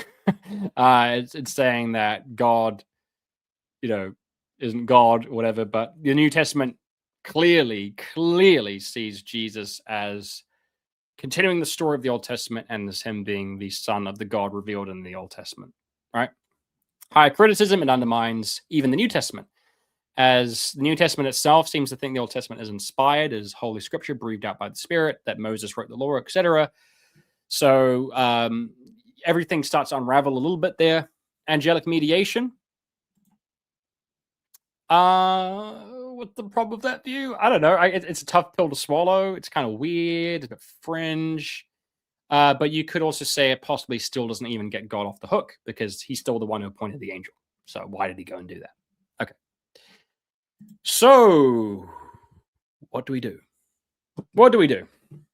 Well, friends, I thought about this. We're 3 hours in. It's a very long video, and that kind of confirms what I was thinking, which is that I'm not going to tell you exactly what I think. Why is that? Oh, well, someone earlier, by the way, if you have any questions for me, now's the time to chuck them in the chat, because I'm about to get to them. So if you have questions, put them in now. Otherwise, you're going to miss your chance. Okay. Someone earlier in the chat, in the live chat, said, why has God done this? Like, why has he made it this way? Is it because he wants us? I'm trying to find the comment. Is it because he wants us to? Here we go. Here it is. Does God want us to struggle to discover the truth rather than just being fed answers? Yes, it is. Absolutely, it is. He wants us to struggle. He wants to show us different visions of himself, so that you can is he like that? Is he like this? Is he like that? Would he do this or would he do that? Is that the kind of thing he would do? Or is he the kind of God who does this sort of thing? He wants you to wrestle with it, because that's what life's about. It's about wrestling with the truth. So that's absolutely true, and you need to wrestle with this. You need to wrestle with this. I'm not just going to feed you the answer, because that's what Paul calls giving babes meat. I don't know who's watching this video. I'm sure there's a lot of people watching this who are mature and who should have meat. I'm also sure there's a lot of people watching this who are babes in the faith and need milk. And I'm not going to give you meat. You're not going to be able to digest it properly. It's going to freak you out too much. Okay? So I'm not going to do it. I'm not going to give you meat, but what I am going to do is tell you how to find the meat. And you're only going to be able to find it once you've matured enough. How are you going to find the meat? Struggle. Wrestle with these questions. And I'm going to tell you how you're going to do that. I'm going to give you one answer, though, which I've already given before, which is you have to see this in the context of the flesh versus spirit paradigm. You, the law, and even God himself all have two forms. Your true form, which is spirit, and your shadow form, which is in the flesh. Okay? God, in his true form, is love and light. And in him is no darkness at all. He is love. He loves everyone, and he loves them infinitely. That's what he is. But the fleshly realm, he hates. Why is that? Because the fleshly realm is a lie. It's a misrepresentation of the truth. It's perishable and dishonorable, as St. Paul calls it. And so the way for him to love you is to destroy the fleshly lie of yourself. Once he destroys your false self, your true self is liberated and has salvation. And so when the light of God, who is love, makes contact with the fleshly world, it casts a shadow. This is God's shadow self, which is your adversary to destroy you, the fake you, not the true you. Paul says, when I sin, it's not me who does it, but sin that dwells in my flesh. God loves the sinner, hates the sin. He's here to destroy the sin, which is in the flesh, the fake, perishable, false self. So God has a shadow self because it's his self, his light, impacting the material realm and casting the shadow. You have a true spiritual self, made in the image of God as a spiritual being from a spiritual God who worships the God who is spirit, in spirit and truth, and there's neither male nor female. You are now made in the flesh. You're fleshly. So you're a shadow of your true self. As Paul says, we see through a glass darkly. He awaits the day when he will be fully known, fully revealed. As John says, when we see Jesus, we will be like him. We will see him as he is.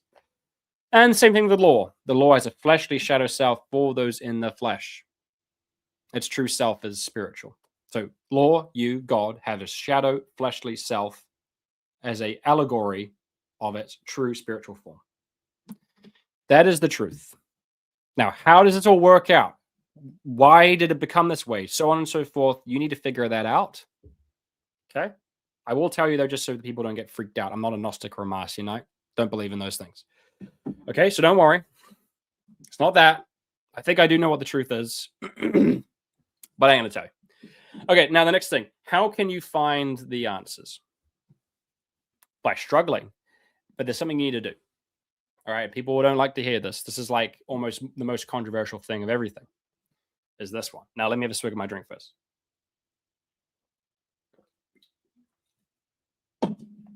When you read the New Testament, when you read the Gospels, what does Jesus appeal to? All the time. Your conscience.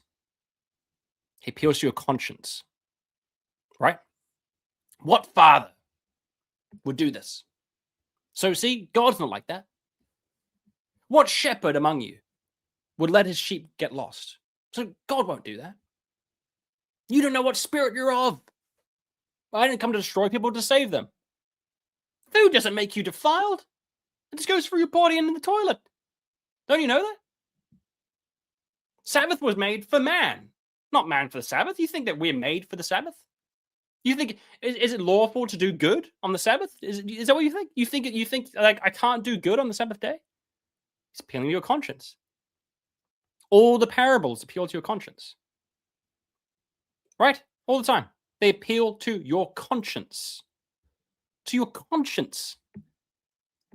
Very rarely does he actually defend an idea based on the Bible. He doesn't argue the way fundamentalists do. Have you noticed that? When he goes, you've heard it said, love your neighbors and hate your enemies, but I say to you, love your enemies. Does he go, because, no. If you go to this passage, chapter and verse, you'll see here that it says that you should love them. And no. If you go to this passage here, you say, no, it doesn't do that, does he? Why doesn't he do that? What does he do? Appeals to your conscience. Appeals to your conscience. It's like, isn't it more loving to love your enemies? Don't even the Gentiles like love their own neighbors? Well, you got to be more loving than them, don't you? So love your enemies. No biblical justification. He appeals to your conscience constantly, always to your conscience. Why is that? Right? There's that Tucker Carlson coming out, right? What is that? He always says, what is that? Like every video, he says it like 20 times. Really? He appeals to your conscience. Really? I mean, what is that? Well, what is that? Like, oh, I'm not going to like quote the Bible. Like he always does that voice. Anyway, I'm kind of crashing out. But so he appeals to your conscience. That's interesting. That's very interesting. All the time. What does this mean?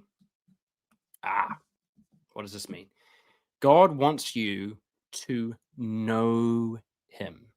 To know him. to not know about him, but to know him.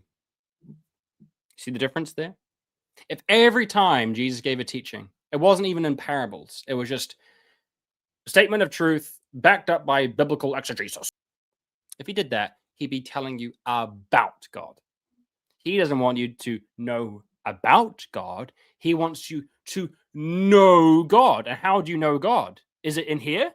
In knowing intellectual propositions about him? Mm-mm. It's in here. You know God in here.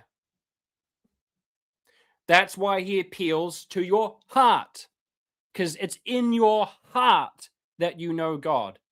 It's in your brain that you know about God. It's in your heart that you know God. And so when he wants you to know God, he appeals to your heart. That's why he doesn't say, well, the reason why you should love your enemies is because if you turn with me now to Deuteronomy chapter and verse, you'll see here that there is a biblical justification for loving your enemies. No. He appeals to your heart. Why? It's in your heart that you know God. So if you want to know the truth, if you want to know the answers, you have to search for God in your heart and not have me give you intellectual propositions about him. That's why I'm not going to give you the truth, because I'm not actually making you know God. I don't want you to know about him. I want you to know him. And that's what these fundamentalists don't do. They know about him falsely. They don't know him. If they knew him, they would say the right things about him. You have to get it that way around. You have to know him first, and then you can tell me about him. You can't know about him and then know him. It doesn't work that way. I'm serious. It really doesn't work that way. It's so obvious it doesn't work that way when you read the New Testament, isn't it? Flesh and blood hasn't revealed this to you, but the Spirit has.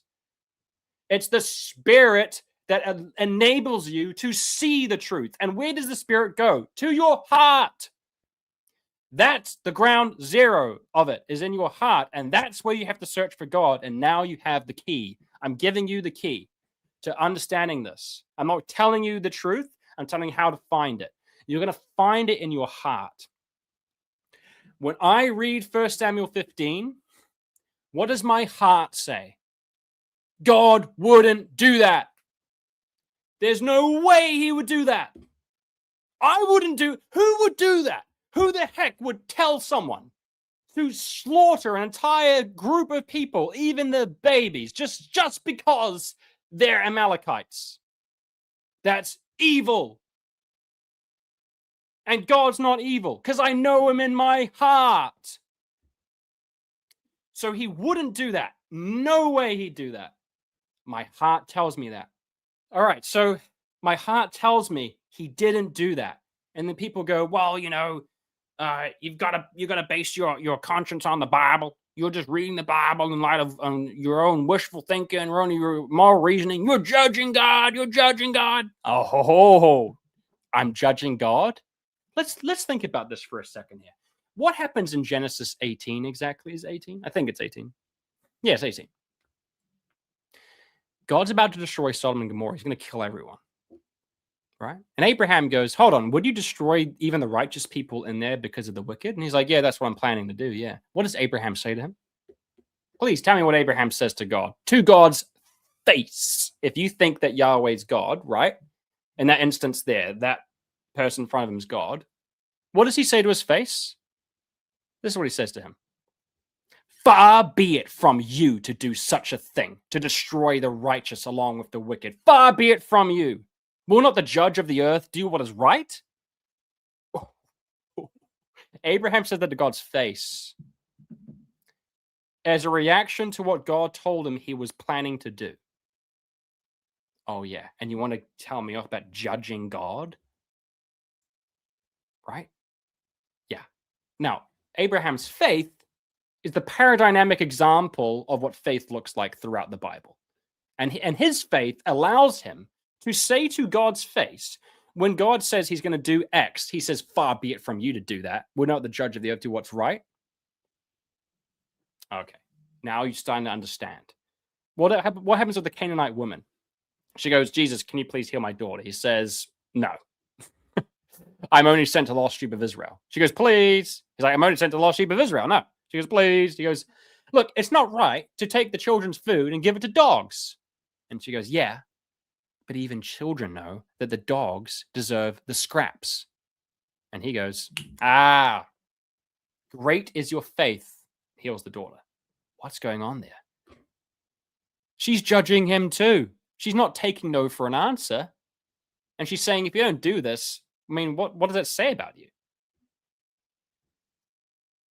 God wants you to search for him in your heart. Haven't you read the Psalms? How often do they go, God, I thought you were merciful. Why are you treating me this way? God, I thought that you were righteous and just. Why is this happening? Isn't like most Psalms like that? They're like complaints. They're like, God, I thought you were like this. Why is this happening? Struggle to search for God. And how do you do it? You have to do it in your heart. I know that's scary, but it's how you do it. Okay. I've given you the clues to go searching. I've told you the framework in which all this fits in. There you go. Bombs away. Now, I ain't a Gnostic, not a Marcionite. So if you end up in that territory, you've gone wrong somewhere. I just want to make that clear. But anyway, there you go. So that is what I have to say. With that way, I'm going to look through these questions, and then we're going to wrap this up, okay? All right, so let's get to these questions. The New Testament says we will judge angels. Do you think that it means them and also other angels in charge of us now? Absolutely, yes. What do you think of Michael Heiser's view that God purposely adopts the language of pagan gods to show how he is the true God above these lesser Elohims? Well, yeah, that's that accommodation view that you could hold to, absolutely. I remember Mike Heiser had a discussion once where the Old Testament quotes the Baal stone almost word for word, as it does, and attributes it to Yahweh, he who rides the clouds, which then Jesus quotes in the New Testament. It's really interesting stuff. Yes, giving credence to the higher critical view. The other Caleb, who's one of the great fans of the show, always has good takes. He says, literally enlightenment and gnosis. I think this is referring to a passage I was quoting earlier. Yeah. Someone said, you're still going? Yeah, bro. I'm always the last to leave the party. I'm here for the long haul. Okay. This is a 3-hour and 20-minute show. I gave you 3 hours last week for free, just on a counter. Just for the love of the game. I ain't doing it for money. You know, these videos, these controversial videos make me lose subscribers. You know that video I did, how the early church is socialist? I lost like 200 subscribers from that video. Seriously. I would still do it just on a counter. Just out of love of the game. I ain't doing it for the clout. I ain't doing it for money. I'm not doing it for my sponsors. Have you invested in gold? No. Just for the love of the game. Just to get the truth out there. Even though it makes me lose literal friends, like actual friends I lose over this, even though it makes me lose subscribers, makes people slander me and talk bad on my name, I'm doing it anyway, just on a counter. Okay. Someone said when I was talking about God commanding babies be killed, he said, evil babies, hellbound babies. Yes, babies can be evil, apparently. Even though the Old Testament itself says they don't have the knowledge of good or evil, and therefore can't be held liable for what Israel did. Weird. He says, William Lane Craig says that God had mercy on those infants by commanding their murders. God knows best. Yeah, sure. Had some folks close to me doubt my salvation because I said that God couldn't command the massacre of infants. Oh, this is the crazy thing. This is like insane, right? I go, God is actually genuinely good. Like, I truly believe that everything he does is like actually good. And they go, have you lost your faith? This actually happens. He's having a crisis of faith.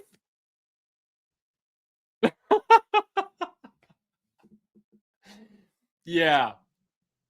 Okay, I have faith that God is good and everything he does is good, and that means I must be losing my faith. This guy over here, get a look at this guy. This guy over here thinks that everything God does is actually good. He must be an atheist. Okay. Insane. Insane. It's insane. It's crazy. It's crazy. Oh my gosh. All right, here we go. We have a question here. Question. I'm not so sure of this, but do we have an idea of when this omni-literalist, as it were, fundamentalism came into the church? Was it medieval, early modern? I'm personally not sure on the history. Well, you got the Irenaeus, Justin Martyr thing, but how they explained it literally is different to how fundamentalists would. I think, I'm sorry to say, a bit of a meme that it does start with St. Augustine. Yeah. Now, he does still take them allegorically, but he thinks the literal sense is also true.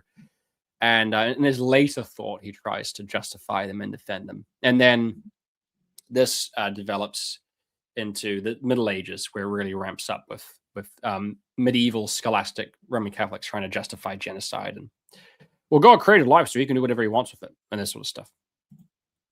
Okay.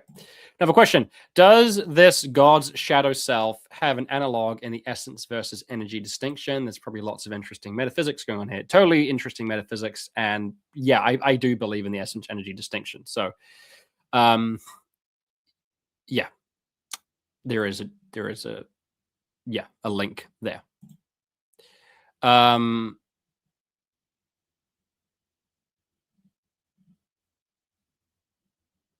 This guy, Attack Dog, asked these questions. I think he's saying, are the different options I presented, these 6 options, are they like mutually exclusive? Yeah, they're not. Yeah, some of them could be. Whoa, internet's starting to get choppy, which is probably a sign I need to start wrapping this up quick. So, okay, we have another. I want to really whiz through these questions. Another question here. Controversial question. Does this conclusion about the law make contemporary Orthodox Judaism one of the most dangerous world religions, as it socially relies upon the law and its rigor? Absolutely. It's obviously, yeah, totally one of the most dangerous religions. Look what they're doing to the world. If they build the 3rd temple, it's the end of the world, baby. So, yeah. Okay.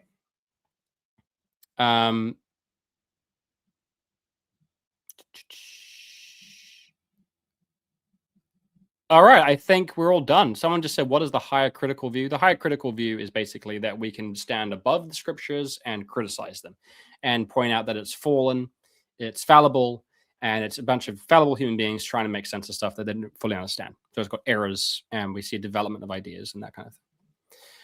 Okay, so that does it for the stream. I hope you've enjoyed the stream. I hope that it has enlightened you and given you a closer understanding of the truth, a better understanding of the truth. And I hope that you will take this path through your heart to a greater understanding of your Father, God, who is love and who is good and only good. And everything he does and everything he's made is only good. That's the truth. He's good. That's the ultimate, that's the secret truth. That's the big mystery. And it's a scary truth at first. It's almost terrifying. Wait. God is actually good? Like, yeah. Like, nobody's like obviously God's good, but he's like actually good though. Like he wouldn't do anything that a good person wouldn't do. Yeah. Like everything he does is actually good, like in a way that if a human being did it, it would be good. Yeah. He wouldn't do anything evil. That if a human being did that, it would be evil. No. Like, he's actually good then. Yeah. He actually loves me. Yes. He actually loves everyone. Yes. He actually loves everyone infinitely. Yes. Oh. Oh. Oh no. I need to rethink some things, right? That's kind of reaction. It's like, oh, maybe I've been a bad person then, because we often justify our evilness. Oh God, well God tortures people in hell forever. Well God commanded the extermination of the Amalekites, and you go, no, God's actually he's actually good. He actually loves everyone. You're like, he actually loves, yeah. He's like, he doesn't like war and violence. No. Oh. Oh no. So it can be daunting at first, but eventually you find the freedom and the joy that comes with it. God's good. Isn't that great? So praise God, praise Jesus Christ. And I hope this has been illuminating. Stay tuned for more from this channel. Please like the video and subscribe to the channel. And God bless you all. Goodbye.